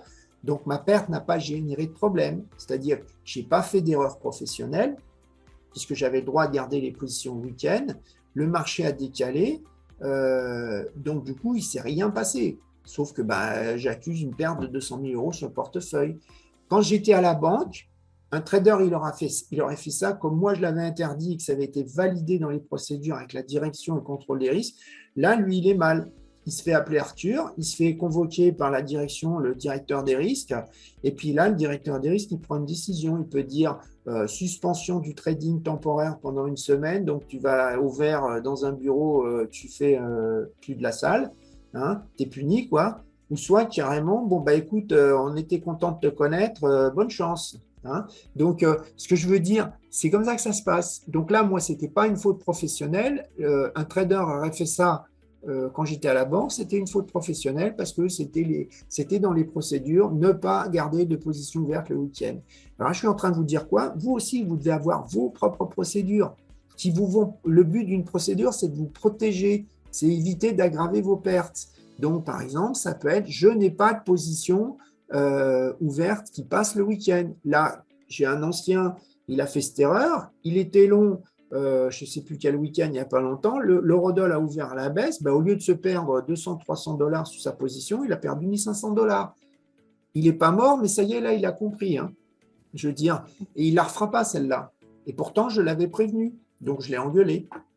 Phil, j'ai une question qu'on m'avait posée, enfin qu'on m'avait demandé de te demander. Est-ce que les institutionnels font des algos qui seraient des pièges à retail en créant exprès des fausses figures de trading, double top et ainsi de suite, avant par exemple une news économique qui va être market mover, pour justement inciter les retail à se placer avant la news pour faire office de liquidité. Alors ça, c'est Pour encore pouvoir, un des mythes qui circulent. Les traders, ils ont l'impression particulière. Les gros méchants sont face à nous, ils profitent de nous. Non. Si vous faites du CFD, c'est votre courtier qui est face à vous. C'est lui qui peut profiter de vous, mais ce n'est pas les banques. Déjà, la première chose. Quand vous gérez 10 milliards, la position de 100 000 euros, même d'1 million, de 10 millions d'euros d'un particulier, on n'en a rien à faire. Je veux dire. C'est-à-dire que les gros gérants, les hedge funds qui gèrent des grosses positions, les mutual funds ils ne s'amusent pas du tout à faire ça. Je veux dire. Et puis même d'un point de vue déontologique, je dirais, s'ils le faisaient et que ça finit par se savoir, etc., mais ils vont être tirés à boulet rouge. C'est-à-dire que ça ne va pas du tout plaire, je dirais, d'un point de vue aux législateurs, etc. Voilà. C'est-à-dire quand on parle des vrais institutionnels, eux, ça ne les intéresse pas. Il ne faut pas oublier un truc, par exemple, si vous prenez sur le Forex, même si maintenant le Forex, les actions, enfin le Forex est démocratisé, surtout je parle du Forex, ça reste un marché professionnel, c'est-à-dire que les particuliers au maximum, c'est 10% du volume, grand maximum qui se trade. Et ils ne sont pas tous dans le même sens, et quand je dis 10%, ce n'est pas tous dans les mêmes devises. Donc je suis en train de dire, un gérant, enfin les banques ne se soucient pas. Alors sur les actions, c'est pas vrai. Ils regardent les positions des actions globalement, des traders actions, parce que sur le S&P, ils sont très gros. Ils représentent en direct 39% du S&P, les particuliers. Hein. Mais sur le Forex, c'est complètement faux. C'est-à-dire que une banque ne va pas chercher un stop loss d'un particulier. Puis comme je vous dis, de toute façon, si vous faites des CFD, vous n'êtes pas face à une banque, vous êtes face à votre courtier. Donc, c'est votre courtier qui peut profiter de votre ordre. Hein. Et lui, il va se retourner ou pas avec une banque. Donc, lui, oui, il peut avoir un problème avec une banque, mais c'est pareil. Un courtier Forex d'un particulier pour une banque, c'est un petit client. À côté d'un fonds souverain qui fait 500 milliards, votre courtier, c'est zéro pour lui. Parce que Et, au total, vous avez quoi mettre des ordres de 100 millions maximum, 200 par rapport à un fonds souverain qui fait 500 milliards, pour lui, c'est du petit. et justement, Phil, les institutionnels, voire même toi, quand vous programmez des algos pour faire des stratégies, ce n'est jamais basé sur le graphique de prix. C'est uniquement basé sur un système de trading par rapport à un événement, à un chiffre. On À... peut, alors on peut faire, mais ça, c'est une erreur que j'ai vue très souvent. C'est-à-dire qu'il y a comment, lines techniques, je dirais, ça représente 20% du trading. C'est pas 90 ou 100%. Ça, c'est l'erreur des particuliers. C'est vraiment ce que font les banques centrales. C'est l'Ukraine en ce moment, ce qui se passe. C'est ça qui est problématique. Vous êtes une banque comme la Société Générale. Vous êtes en train de perdre de l'argent parce que vous avez une filiale, je crois qu'il s'appelle Rossibank, je ne sais plus, en Ukraine. Donc, ça veut dire que les traders qui tradent le cours de l'action de la Société Générale, c'est ça qu'ils sont en train de surveiller, c'est-à-dire est-ce que la Société Générale va se faire saisir sa banque par le gouvernement russe? Donc, c'est une perte sèche, c'est pas qu'une perte de revenus, c'est une perte de tous les actifs. Hein, donc, ça s'appelle de la spoliation. C'est ce qui est le gros risque de toutes les entreprises qui ont fait beaucoup de business avec Renault. Ils ont des usines Dacia. Il y a de fortes chances que c'est perdu. C'est toute l'usine qui est perdue. C'est pas juste la vente des Dacia aux Russes. Donc, je veux dire, c'est ça qu'ils vont regarder les traders. Ils vont surveiller à fond comment ça se passe. Est-ce que finalement, il va y avoir une saisie ou pas? Est-ce qu'il va y avoir un administrateur externe qui va être nommé, comme l'a annoncé Vladimir Poutine, etc. Donc, ça, c'est beaucoup plus important que la liste technique. Beaucoup plus. Hein. Et donc, je veux dire, c'est pour ça que les traders, ils sont de hedge funds, mutual funds, d'entreprises, fonds souverains, ils sont constamment au téléphone toute la journée avec toutes les banques pour avoir des infos. Parce que là, qu'est-ce que vous faites? Vous appelez une banque comme Deutsche Bank, Dresdner, sur la Russie, elle est plus au courant que si vous appelez San Paolo, qui est une italienne, ou Bank of America, parce qu'ils ont des contacts avec les Russes. Ils ont des contacts avec les pays de l'Est, parce que les banques allemandes, elles ont beaucoup plus de business avec les pays de l'Est. Donc, elles vont être en contact avec des locaux, ils ont des gens qui parlent russe, donc vous serez au courant avant. Je veux dire, vous serez au courant à temps. Je dirais pas avant, mais à temps. Hein. Donc, voilà. Et donc, les traders particuliers, ils ont l'impression qu'il n'y a que les graphes. Non, c'est pas vrai. C'est ce que je vous ai dit, pour des problèmes comptables, on peut très bien vendre sur un support ou acheter sur une résistance énorme. Et est-ce que tu as une anecdote, Phil, dans le milieu institutionnel? Alors, si j'en ai une, c'était au niveau banque centrale, c'est-à-dire que les traders, c'était pas moi, hein, c'était les traders, les traders taux d'intérêt, hein, puisque toutes les réserves d'une banque centrale, c'est des traders obligataires qui les gèrent. Ils étaient en train de surveiller, c'était Mario Draghi qui était en train de parler, c'est la réunion de la BCE. Et puis, en fait, ils regardaient sur le site web Et puis, au bout d'un moment, je ne sais pas pourquoi, ils étaient plusieurs, ils avaient regardé, ils avaient ouvert plusieurs écrans télé pour regarder. Et puis, tu en as un qui a remarqué que sur une vidéo, Draghi, il avait, alors je dis ça, je ne sais pas hein, exactement, Draghi, il avait une cravate rose et sur un autre écran, il avait une cravate bleue. Donc, au bout d'un moment, ils ont réalisé qu'ils ne regardaient pas la bonne vidéo, mais celle de la réunion précédente. Donc, Oh, les gars, ils étaient en train de se planter grave. Donc, ça, c'était assez comique. Donc, Donc, en gros, ils allaient jouer un truc qui n'est pas à jour, quoi. ouais, Ils allaient, ils ils étaient pas étaient... sur la bonne, ils n'étaient pas en live, ils s'étaient gourés, ils étaient sur l'enregistrement vidéo de la réunion précédente. Donc, ils sont aperçus avec la couleur de la cravate.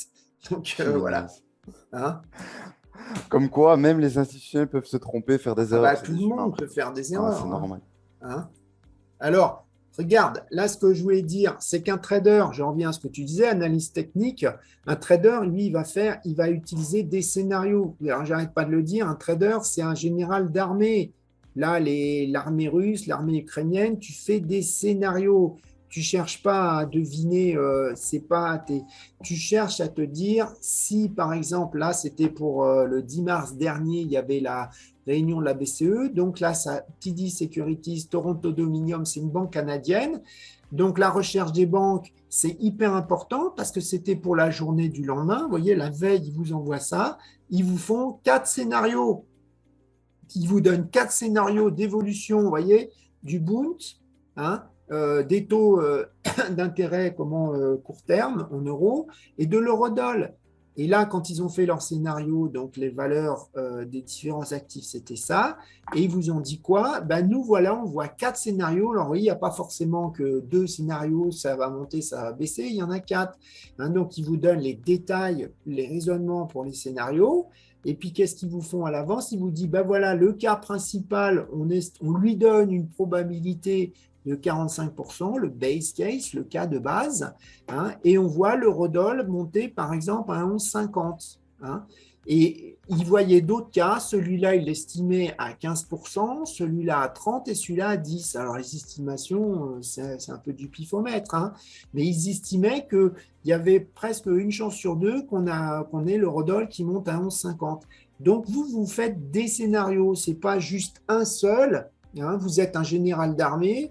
Là, les généraux ukrainiens, est-ce que les Russes vont attaquer du nord de Kiev, de l'ouest, de l'est, du sud? Est-ce qu'ils vont pilonner avec des avions? Est-ce qu'ils vont utiliser que les chars? Est-ce qu'ils vont utiliser, je sais pas, des fantassins, des parachutistes?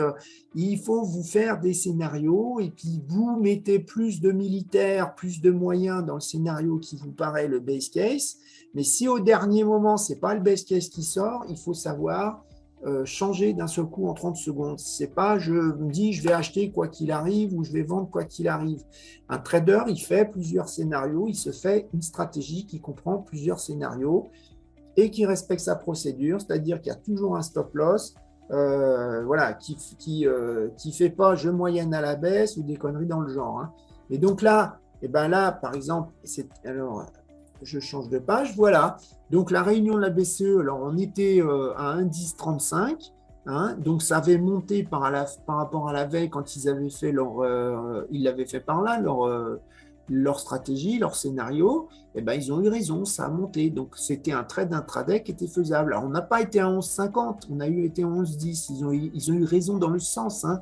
Donc, ils ne peuvent pas déterminer, ils ne sont pas à la place de tout le monde. Ceux qui vendent, ils ne vont pas téléphoner à Toronto Dominion pour dire hey, les gars, on va vendre. Hein.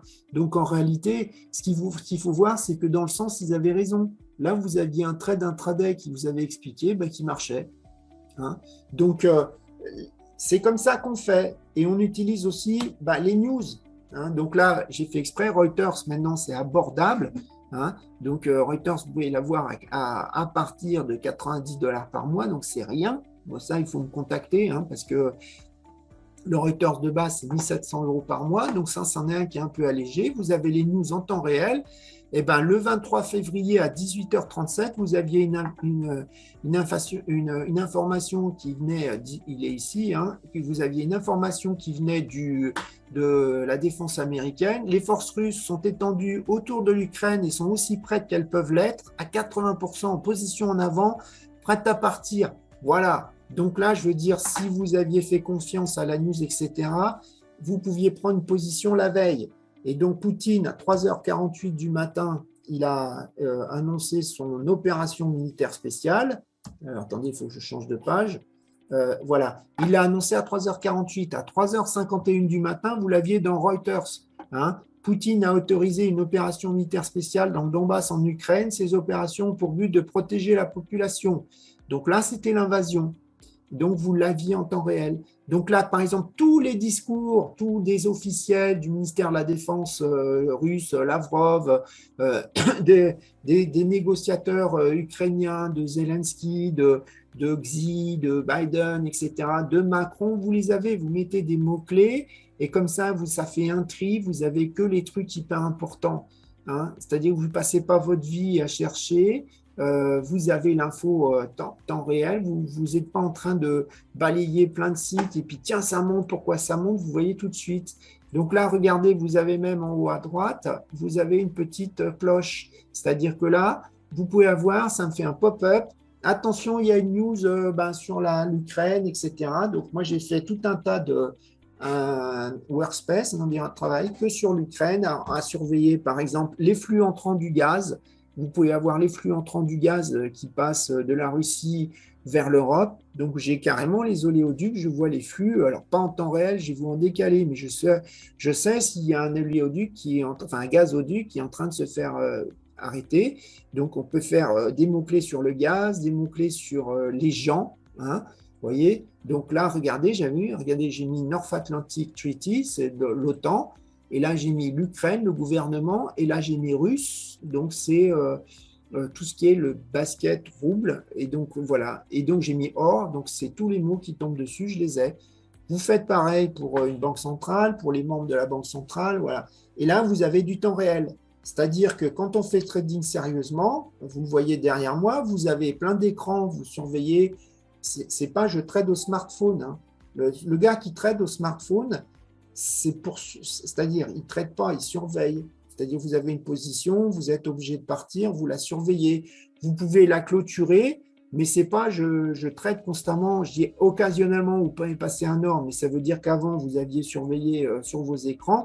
Un trader professionnel, c'est pas juste le smartphone. Si vous faites ça, c'est touriste, hein. Et quand on est touriste, de toute façon, ça se termine par des pertes, hein. Donc, il faut s'équiper. C'est comme n'importe quel boulot. Si vous voulez faire du pain, vous êtes un boulanger. Bah, si vous n'avez pas de pétrin, soit vous allez le faire à la main, vous allez faire 3 baguettes, alors que le voisin, il en fait 10 000, le confrère. Et puis même, en plus, ça se trouve, elles sont de moins bonne qualité. Au bout d'un moment, vous êtes obligé d'acheter un pétrin. Vous êtes obligé d'embaucher des gens, mettre les moyens. Je veux dire, et ben là, c'est pareil. En trading, si vous n'avez pas un minimum de moyens, vous êtes en retard, hein. Le problème d'un trader particulier, en général, c'est qu'il est en retard. On est tous en retard, hein. Et donc, il faut constamment se remettre en temps réel, hein. Si vous êtes en retard, vous allez perdre de l'argent, hein. Alors toi, Phil, tu fais du coaching Ouais. et moi, je l'ai suivi, donc je sais, moi, quel est le contenu à quoi m'attendre. Mais pour une personne qui voudrait voilà, se former auprès de toi, qu'est-ce que tu vas lui apprendre? C'est quoi le contenu de ta formation, ton Ben, coaching? je vais lui apprendre justement ce qu'il ne va pas trouver sur Internet, c'est-à-dire ce qu'on vraiment on apprend en salle des marchés, comment fonctionnent les fonds souverains, les fonds spéculatifs, les banques centrales, hein, en détail. Là, en ce moment, par exemple, il y a des interventions de banques centrales. Bon, ce n'est pas courant, mais là, il y en a à cause de la guerre en Ukraine. Donc, je vais expliquer ce qui se passe parce que la banque centrale polonaise qui intervient, la banque centrale suisse qui intervient, elle n'intervient pas que sur le franc suisse, elle intervient aussi sur l'eurodoll, sur le GBP USD. Donc, ça vous fait faire des mouvements sur toutes les paires de devises. Donc, ça, il faut le comprendre parce que ce n'est pas 100 millions qui vous font, c'est des milliards. Donc, ça vous fait bouger le marché. C'est ça qui fait vraiment bouger le marché. Donc, il faut comprendre comment il fonctionne pour savoir à des moments si ça va monter, si ça va baisser. Voilà. C'est comme ça ce qui se passe. Ce n'est pas juste les graphes, hein. Donc là, moi, je vais vous aider. Je vais vous donner accès à la recherche des banques, hein. C'est un compte Dropbox. Je vais vous aider à la lire. Là, on a vu une stratégie de TD. Donc, je vous aide à la décortiquer parce qu'évidemment, cette stratégie, elle est adressée à qui? Aux professionnels, des hedge funds, mutual funds. Donc, vous êtes censé comprendre le marché, hein. Donc, au début, c'est très, très dur à lire. On a du mal à comprendre. Parce que même si on peut ne pas comprendre certaines techniques parce qu'elles ne sont pas expliquées. Donc ça, moi, je vais vous aider à les lire et puis vous aider à décider pour prendre des positions. Je vais vous apprendre, pour ceux qui ont un certain niveau, on va aller apprendre les options. Pourquoi? Parce que vous contrôlez complètement votre risque, vous prenez position à plus long terme. Enfin, quand je dis plus long terme, ça peut être que quelques jours, mais vous avez une position beaucoup moins risquée qu'en spot et vous n'aurez pas ce qui m'est arrivé avec le week-end. Vous pouvez trader le vendredi pour jouer l'ouverture du marché en décalage, en gap à la hausse ou à la baisse. En décalage, vous pouvez le jouer en option, hein. Donc, si vous avez une idée. Donc, concrètement, c'est des cours particuliers, que des cours particuliers, hein. Il n'y a pas de truc préenregistré. Donc, c'est des sessions en général d'1 heure et demie. il y a 30 heures, ça va mettre à peu près 4-6 mois, ça dépend de la disponibilité des gens. Il n'y a aucun cours qui est perdu. Si jamais vous avez un empêchement, on décale, hein, et voilà, c'est le principe, hein. Il y a un moyen de crédit d'impôt, ça vous coûtera moins cher, hein, et surtout qu'à partir d'avril, le crédit d'impôt, normalement, le crédit d'impôt, c'est vous avancez l'argent et après, vous avez un crédit de la moitié du prix que vous avez payé qui est remboursé par l'État, hein.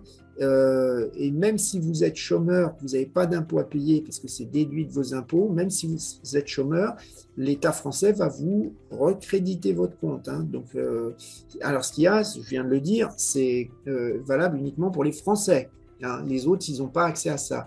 À partir d'avril, le crédit d'impôt, ça s'améliore, c'est-à-dire que vous n'avez pas avancé le double du prix de la formation, hein, là, actuellement, c'est encore ça. Vous avancez le double du prix, vous êtes remboursé de 50%, donc ça vous fait moins cher que de payer en direct, hein, mais il faut avancer l'argent. À partir d'avril, vous n'aurez plus besoin, hein. Donc, voilà. Donc, la formation, pendant la formation, vous avez l'accès à la recherche qui est offert, et puis après, c'est très symbolique le prix.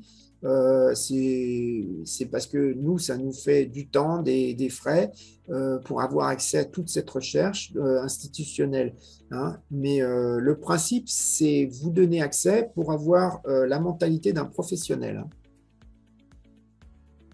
Voilà. Et Sinon, aussi, oui, aussi sur vas-y. la compréhension des chiffres économiques et ainsi de suite, hein.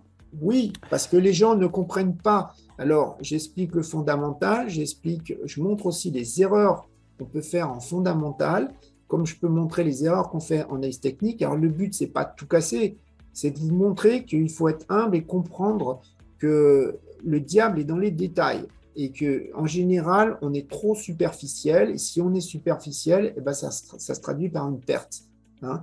Moi, quand je me pose la question de savoir constamment si je suis en retard ou pas.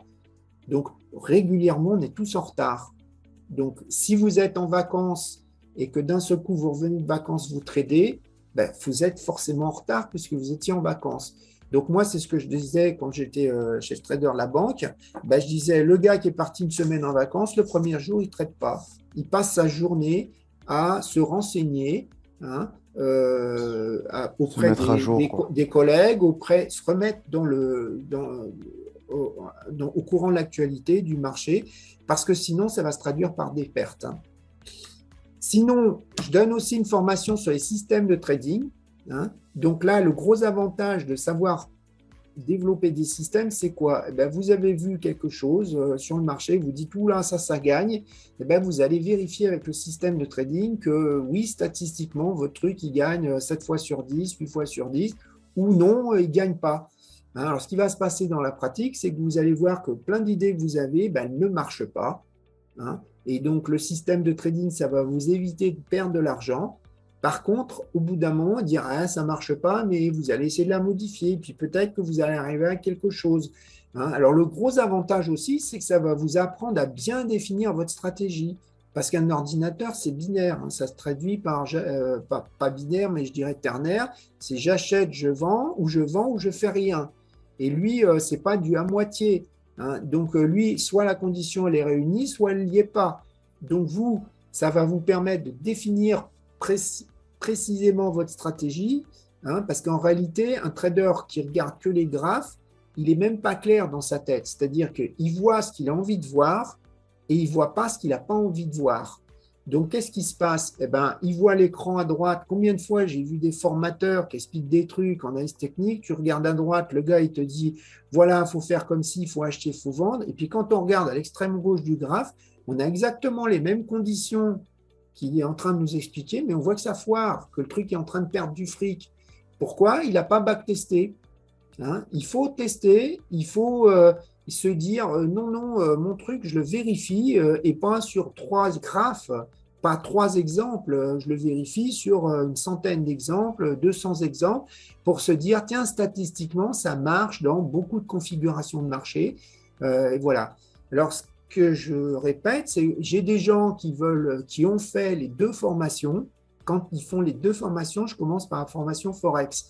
Pourquoi? Parce qu'il ne faut pas croire que parce que vous allez programmer, ça va compenser vos lacunes dans vos connaissances de marché. hein. Il y a un proverbe qui dit en informatique, hein, le proverbe il dit quoi? Il dit garbage in, garbage out. Hein. Donc, si on garbage, c'est la poubelle. Hein. Donc, garbage in, c'est garbage out. Ça veut dire que si vous ne comprenez pas ce que vous faites, si vous ne comprenez pas ce que vous faites dans le marché, eh ben, de toute façon, vous allez ressortir un truc pourri, quoi. Hein. Donc, ça veut dire, faut pas croire, j'ai mon indicateur, mais alors je le custom dans tous les sens, ça y est, je vais gagner, j'ai l'indicateur le Graal. Non. Et comme tu disais tout à l'heure, moi, je fais des systèmes de trading qui ne sont pas du tout des trucs d'analyse technique. Hein, qui tiennent compte de certaines choses, par exemple des systèmes qui utilisent des sites web. Hein. Donc, voilà, le but, c'est un aide. Hein. Vous apprenez à programmer, ça vous évite de faire des pertes, ça vous permet de définir vos stratégies, mais ça reste un aide. C'est-à-dire que d'un seul coup, vous avez une guerre comme l'Ukraine, il faut vous poser la question si finalement ça ne change pas tout. Hein, et que finalement, il vaut mieux le mettre off. C'est-à-dire qu'un système de trading, ça doit être semi-discrétionnaire. C'est pas, je mets mon système, j'ai pris un VPN, je le fais tourner, je vais à la plage avec une blonde à gauche et une brune à droite. Non, ça marche pas. Hein. Donc, le trading, c'est un métier. Hein. Vous, quand vous allez bosser, c'est pas 5 minutes par jour. Hein. Vous vous levez tôt, vous allez à votre boulot, et puis vous revenez le soir, vous êtes fatigué. Ben, le trading, il faut suivre. Hein, je veux dire, sinon, vous risquez de faire des pertes. C'est-à-dire que si vous travaillez 5 minutes par jour, votre employeur risque de vous virer. Hein. Donc là, c'est pareil. C'est-à-dire que après, on peut faire un peu toutes les... je veux dire, quand on traite perso, on n'est pas obligé de regarder du matin jusqu'au soir. Mais ce que je veux dire, c'est que si vous regardez jamais, vous êtes en vacances, d'un seul coup, vous tradez, ça ne va pas marcher. Hein. Hein, donc voilà. Est-ce que tu as d'autres Ok, Philippe. questions? Alors, je pense qu'on a un peu répondu à toutes les questions. Je regarde. Ouais. Donc, quels sont les points clés pour la réussite en trading? Je pense que tu l'as dit, pas directement, mais avec tout ce que tu viens de dire, on a bien compris qu'il y avait des fausses croyances et qu'il fallait y remédier. Les recommandations pour les débutants, bah ça, je sais pas, tu as donné des conseils pour les débutants? Non, mais je vais le dire, la première chose, c'est qu'on ne commence pas par un compte réel direct. Il faut d'abord comprendre, comme n'importe quel boulot, on comprend. Je veux dire, vous apprenez pareil à conduire, vous commencez par le code de la route, hein, on ne vous met pas le premier jour dans la voiture. Et puis même maintenant, c'est encore mieux, on vous fait une conduite accompagnée. Après le code de la route, vous avez d'abord le code de la route, donc la théorie, hein, c'est pas je traite dès le départ. Et puis vous avez une conduite accompagnée, donc il y a quelqu'un d'expérience qui vous aide. Et puis après, vous avez un moniteur, et puis après, on finit par vous donner le permis. Ben là, c'est pareil, c'est-à-dire vous commencez par un compte démo. Alors, il faut quand même en ouvrir un assez vite, hein, parce que le compte démo, ça vous permet de montrer que ce n'est pas si facile que ça, que dans le processus d'acheter et de vendre, ben, il y a le niveau qui compte, mais il y a aussi le timing d'entrée, le timing de sortie. Hein, parce que toi, tu as bien vu plus d'une fois comment, Sofiane, c'est que tu peux très bien réussir complètement ton entrée, tu as trouvé le point bas au bon moment, tu rates complètement la sortie, tu étais un peu trop ambitieux, le marché il arrive à un pic de ton take profit et puis en fait il redescend et tu es en stop loss. Donc tu as raté ta sortie. Donc je veux dire, là le compte démo va vous permettre voilà, de comprendre que bah, ce n'est pas facile et ça vous permet de réaliser ça. Et il ne faut pas faire n'importe quoi sur le compte démo. Il ne faut pas faire des montants que vous ne traderez jamais, des 10 millions, le compte démo, il doit être réaliste. Hein. Si vous allez trader 10 000 euros après sur un compte réel, ben, il faut faire 10 000 euros dans le compte démo et pas beaucoup plus, parce que sinon, vous avez une illusion. Il y a des gars qui ont tradé des fois pendant une année sur un compte démo, ils étaient super gagnants. Le jour où ils sont passés sur un compte réel, ils ont perdu. Parce que ce qu'ils faisaient ne correspondait pas à ce que leur comment je dirais, acceptation du risque. Ils faisaient des choses qu'après, quand ils ont mis un compte réel, ils ne le faisaient pas. Ils n'ont pas mis un compte à 10 000 euros, mais ils ont mis 1 000 euros. Ça change tout. Et en général, le gars, il ouvre un compte réel, il met très peu d'argent parce qu'il se dit comme ça, je vais peu perdre. Mais du coup, l'or, eh ben, un pip, il gagne 10 centimes d'euros, de dollars, donc c'est que dalle. Donc du coup, qu'est-ce qu'il fait? Il met plein de leviers. Puis en réalité, bah, du coup, ces 1 000 euros, il les perd. Donc le compte démo, c'est important. On ne commence pas par un compte réel. et on ne prend pas une position d'un seul coup parce que ça a baissé. Hein. Sofiane, tu vas acheter une voiture qui vaut 10 000 euros à l'Argus. Moi, tu as vu une petite annonce, je la vends 3 000. Ce n'est pas parce que je la vends 3 000 que c'est une affaire. Hein. La peinture, la carrosserie est super belle. Et puis, dans la réalité, tu roules, tu fais 3 km. Après, tu es sur le bas de côté, je vois une culasse péter parce que tu n'as pas regardé le moteur. Hein, tu as été ébloui par la carrosserie qui était super belle parce que repeinte, mais en réalité, le moteur était foutu. Donc, je veux dire, si on l'achète à 3 000, c'est parce qu'elle vaut plus que 3 000 et parce qu'on a fait une analyse. On a soulevé le capot, on a été avec une lampe de poche sous sous bas de caisse, enfin, regarder les bas de caisse, regarder les amortisseurs, soulever les tapis pour aller vérifier. C'est pas j'achète comme ça. Hein, c'est pas parce que ça a baissé qu'on achète, c'est pas parce que ça a baissé qu'on vend. C'est parce qu'on a pris des infos. C'est-à-dire que moi, quand je prends une position, comme je vous ai dit, la première chose que je fais, je recherche à savoir le contexte de marché. Je regarde la recherche des banques, je lis les news en temps réel. Là, c'est encore plus important avec l'Ukraine. Les news en temps réel sont hyper importantes. Hein. Et donc, après, je prends une décision. Après, je regarde les graphes. Je me dis, tiens, c'est un plus haut, c'est un plus bas post-Fed, c'est un plus haut post-BCE. C'est comme ça qu'ils raisonnent les pros. Hein. Donc, l'analyse technique, c'est un des éléments, mais ce n'est pas l'élément principal. C'est d'abord comprendre ce qui se passe. Hein. Donc, c'est comme ça, voilà ce qu'il faut faire. Et surtout, toujours un stop-loss. Et le stop-loss, il doit être lié à l'entrée de position. D'abord, dans la plateforme Mon Compte Démo, on essaye de lier le stop-loss, c'est-à-dire que quand je rentre à l'achat, mon vente stop-loss, elle est envoyée exactement en même temps que la position d'entrée, d'achat. Hein, c'est pas j'achète et je mets mon stop loss après, parce que ça marchera 99 fois et ça a dû t'arriver. Moi, des fois, j'ai acheté et puis 10 secondes après, tu as ta connexion Internet qui plante. Hein. Et puis, si tu es comme où je suis, moi, téléphone, dès que j'ai plus Internet, c'est mort. Je suis dans un trou. Je veux dire, je peux même pas appeler le courtier pour mettre une vente stop au téléphone. Enfin, c'est horrible. Donc, ça c'est la procédure. Hein. Il faut que votre ordre d'entrée de position, enfin stop loss, soit lié à l'entrée de position. Sinon, un jour, ça vous posera des problèmes. Voilà. Super, Phil, on a fait le tour. Hein. Voilà. On a fait le tour. Voilà, l'idéal, c'est de se former. Et là, attention, parce que toi, Sofiane, tu es le premier à le savoir, il y a énormément de formateurs escrocs parce que dès qu'il y a de l'argent, ça attire des charlatans, plus ou moins. Et puis, c'est des mecs qui vont vous apprendre des trucs que vous allez trouver tout seul sur Internet. Et le pire, c'est pas ça, c'est qu'ils vont les vendre très cher, 10 000 euros.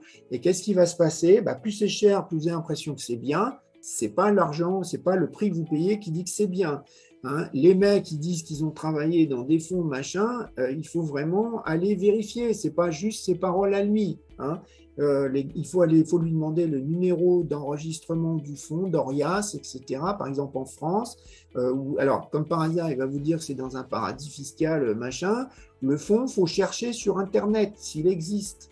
Hein, et par vous-même, pas avec eux. Il faut vérifier le CV du formateur, parce que souvent vous allez vous rendre compte que c'est juste un particulier qui en réalité boursicote depuis un petit moment, puis qui se dit moi j'en sais un peu plus que les débutants, donc au royaume des aveugles, borgne roi, je vais faire une formation, le gars je vais le faire payer bien cher, et puis en plus il va vous aider à perdre, parce qu'en réalité ce qu'il vous explique c'est faux. Hein. Donc, et vous aurez payé une formation super chère. Une formation, il y a un contrat. C'est la loi. Si le gars ne vous fait pas un contrat, signer un contrat, vous avez un délai de rétractation. Et en France, il est obligé on n'a pas le droit de faire payer la totalité de l'information dès le départ. Donc, s'il ne vous fait pas de contrat, si vous fait payer la totalité, il est hors la loi. Hein. Il y a des lois, il faut les respecter. Et comme par hasard, il ne les respecte pas. Voilà. Donc, voilà, je te laisse le mot de la fin. Parfait, Phil. En tout cas, bon, moi, j'ai eu une expérience avec toi. Donc, j'ai suivi effectivement ta formation il y a 2 ans, je pense maintenant. C'était en mars ou juin, je ne sais plus. Et donc, je sais que ça a un impact dans mon trading. Ça a vraiment changé ma vision des choses parce que le fait de comprendre ce qu'on trade et comprendre le contexte du marché, pour moi, c'est un plus qui est inévitable. Tu vois, pour moi, aujourd'hui, c'est inévitable de ne pas comprendre ce qui se passe. C'est-à-dire trader sans comprendre, sans prendre en compte le contexte, je ne sais plus faire. Avant, je faisais parce que je ne comprenais pas, c'était comme ça. Aujourd'hui, je peux plus je peux pas me passer des réflexes que tu m'as apportés, qui est de comprendre le contexte du jour. Un peu comme tu me disais avec l'Arabie Saoudite et la France. En France, il fait 20 degrés ou 30 degrés, Oui. c'est beaucoup. Tu vas en Arabie Saoudite, 30 degrés, c'est rien. Donc les contextes changent. Donc tout ça, ça m'a travaillé, ça m'a appris à mûrir aussi. Dans mes fausses croyances, on en a parlé, tu vois, on a beaucoup de fausses croyances dans le milieu du trading. Il y en a, ils te vendent du rêve, ils te vendent des chiffres voilà, qui ne sont pas vrais. Le marché, il peut être flat. Eux, ils te font quand même du 60, du 100, du 120% par mois. Donc, ils te vendent tu vois, ils te frustrent en fait dans ton trading. Et après, ben, moi, je suis revenu à la réalité. Tu m'as beaucoup rassuré Ouais. dans le milieu du trading. J'ai compris que c'était pas comme dans les films et pas comme on me racontait sur les réseaux, etc. Et donc, ça m'a remis les pieds sur terre et ça m'a permis d'avancer réellement. Et c'est là où j'ai réellement bien progressé, tu vois. Donc, c'était un très bon investissement. Donc, voilà, moi, Et, et ce tu- que j'ai. et je dirais, même en plus du trading, c'est-à-dire que maintenant, si tu gagnes parce que tu sais pourquoi tu as gagné, c'est Hmm, beaucoup plus motivant. C'est-à-dire qu'il y a des fois, on gagne. Des fois, ça m'arrive dans des anciens qui continuent à me contacter. Le gars, il m'envoie son trade, et, il montre qu'il a gagné. Je lui dis, ça ne m'intéresse pas que tu montres le graphe où tu as gagné. Puis déjà, les mecs, 9 fois sur 10, tu montres quand tu as gagné. Par contre, le graphe où tu as fait une perte, tu ne le montres pas. Hein. ouais. Mais ce que je veux dire, c'est même pas ça. Je lui dis, je m'en fous du graphe. Moi, je veux ton raisonnement. Parce que c'est ton raisonnement qui compte. C'est-à-dire, moi, si j'ai gagné alors que j'ai pas compris, je suis énervé.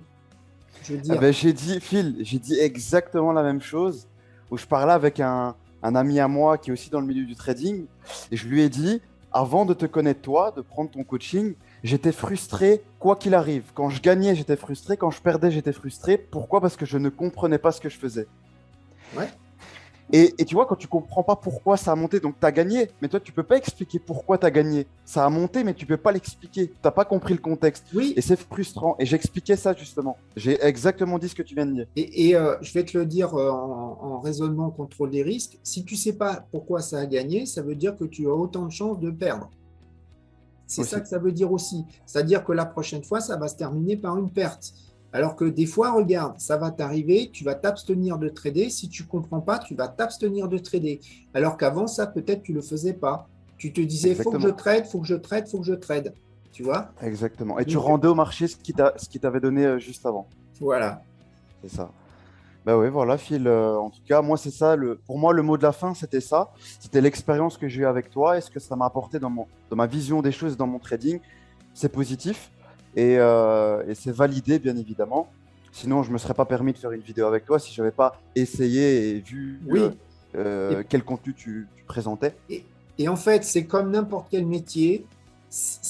Quelque part, il faut être passionné. Si tu n'es pas passionné, tu vas être superficiel. Et tous ceux qui sont superficiels parmi les anciens, j'arrête pas de les engueuler. Si tu es superficiel, le diable est dans les détails, tu vas perdre. Donc, ça va se terminer par des pertes. Tu ne peux pas être superficiel. Le marché, c'est complexe. Il y a plein d'éléments que tu ne maîtrises pas, hein, qui peuvent arriver. Donc, tu peux très bien avoir tout à fait raison quand tu prends ta position. Et puis, une demi-heure après, bah, il y a des choses que tu ne pouvais pas prévoir qui arrivent. Donc, il faut savoir mettre de côté ton côté émotionnel et puis de savoir clôturer alors que bah, tu n'as pas du tout l'objectif que tu voulais, quoi. Je veux dire. Et ça, il faut constamment se remettre en cause. Donc, c'est bien d'un point de vue personnel, ça te remet en cause. Moi, au début, j'étais têtu. Quand on est têtu sur les marchés, on fait des pertes. Hein. Ouais, Donc, ça, c'est clair. Et puis, regarde d'un autre côté aussi, qu'est-ce qui se passe? Tu as appris plein de choses sur plein de pays. Tu apprends plein de choses. Tu t'es ouvert l'esprit. Tu n'es pas en train de regarder que les graphes. Tu apprends c'est plein de ça. choses. Et, tu, Exactement. et intellectuellement, il y a un côté hyper intéressant, quoi. Ben déjà, oui, déjà, quand je parle de trading maintenant, par rapport à ce que j'ai appris avec toi, les gens ont plus tendance à écouter et à dire, OK, là, on rentre vraiment dans le cycle de la finance. On n'est plus dans le graphique, il a fait deux tops et donc c'est pour ça que ça a baissé. Tu vois, c'est moins intéressant quelqu'un qui te dit aujourd'hui ça a baissé parce qu'il y avait un double top, plutôt quelqu'un qui t'explique le pourquoi ça a baissé, les enjeux qu'il y a derrière. Forcément, c'est plus agréable et c'est la réalité en plus de ça. Ouais. Et je voulais rajouter une chose. pendant la formation, le coaching, toi, tu as donné aussi un document que tu as rédigé pendant 10 ans. Je pense que tu as commencé en 2010, il me semble, si je ne me trompe pas, ou 2008, 2012. j'avais 14 ans. 2008, voilà, 14 ans. Et tu l'as donné et je ne l'ai pas fini. Là, ça fait 2 ans et je ne l'ai même pas fini parce que le contenu est tellement dense que même après les 30 heures qu'on a fait avec toi, où tu as vraiment fait le tour Après, c'est à nous de aussi bosser par rapport à tout ce que tu nous Tout as à dit fait. parce que la formation, elle est continue. Et l'avantage, c'est quoi? C'est que tu donnes des outils de manière à ce que ça puisse rester tout au long de notre parcours de trader. Parce que si on est capable de s'adapter au marché, on n'aura plus de problème. C'est pas comme quelqu'un, il te donne un indicateur technique, il fonctionne pendant un laps de temps, après il fonctionne plus, donc tu es obligé de passer à autre chose, et ainsi de suite. Là, ce que tu nous donnes comme outil, on peut le dupliquer jusqu'à la fin de notre vie parce que c'est constamment quelque chose qu'on met à jour. Et si on se met à jour tout le temps, ben, on tient sur la durée. Et ça, pour moi, c'est justement, comme je t'ai dit, c'est primordial. C'est Ouais, ben, primordial pour un trader. c'est comme une école, une grande école, hein. On t'apprend à apprendre. C'est ça, On ne exactement. remplit pas ta tête de choses bien. C'est pas une tête bien pleine, c'est une tête bien faite. Moi, c'est ce que je dis. Mon but, c'est essayer de vous donner les moyens de vous adapter. Et c'est vrai que c'est plus dur. Mais le gars qui suit un signal de trading, il va rester bête. Hein. Hmm. Le système va gagner, le jour où il va perdre, ben, lui, il va perdre et il ne sait même pas pourquoi il a gagné, il ne sait pas pourquoi il Encore perd, mais il ne sait pire. pas pourquoi il a gagné. Encore pire. C'est clair. Voilà. C'est clair. Bah, ça marche, Phil. On Bon, va ben, s'arrêter sur ça alors. voilà. Eh ben, Je sais merci pas. à toi, Sofiane, et bon trading à tous. Un grand merci à toi. Bah, c'est bien parce que maintenant, euh, les personnes qui vont faire des recherches sur YouTube sur qu'est-ce que le métier de trader institutionnel, au lieu d'avoir la vision de ce qu'ils croient ou de ce qu'il y a dans les films, là, tu as bien résumé ce qu'était le métier de trader. Et je pense que là, ça va être une première. En tout cas, pour moi, dans le milieu des retail, des particuliers, ça va être une première de partager ça et de pouvoir, pour ceux qui avaient justement, parce que j'ai eu des questions des personnes qui voulaient justement devenir trader institutionnel et qui sont encore dans les études, ben toutes leurs croyances vont tomber grâce à cette vidéo et vont savoir qu'est-ce qui leur attend en tant que trader. Et donc, c'est pour ça que c'est super.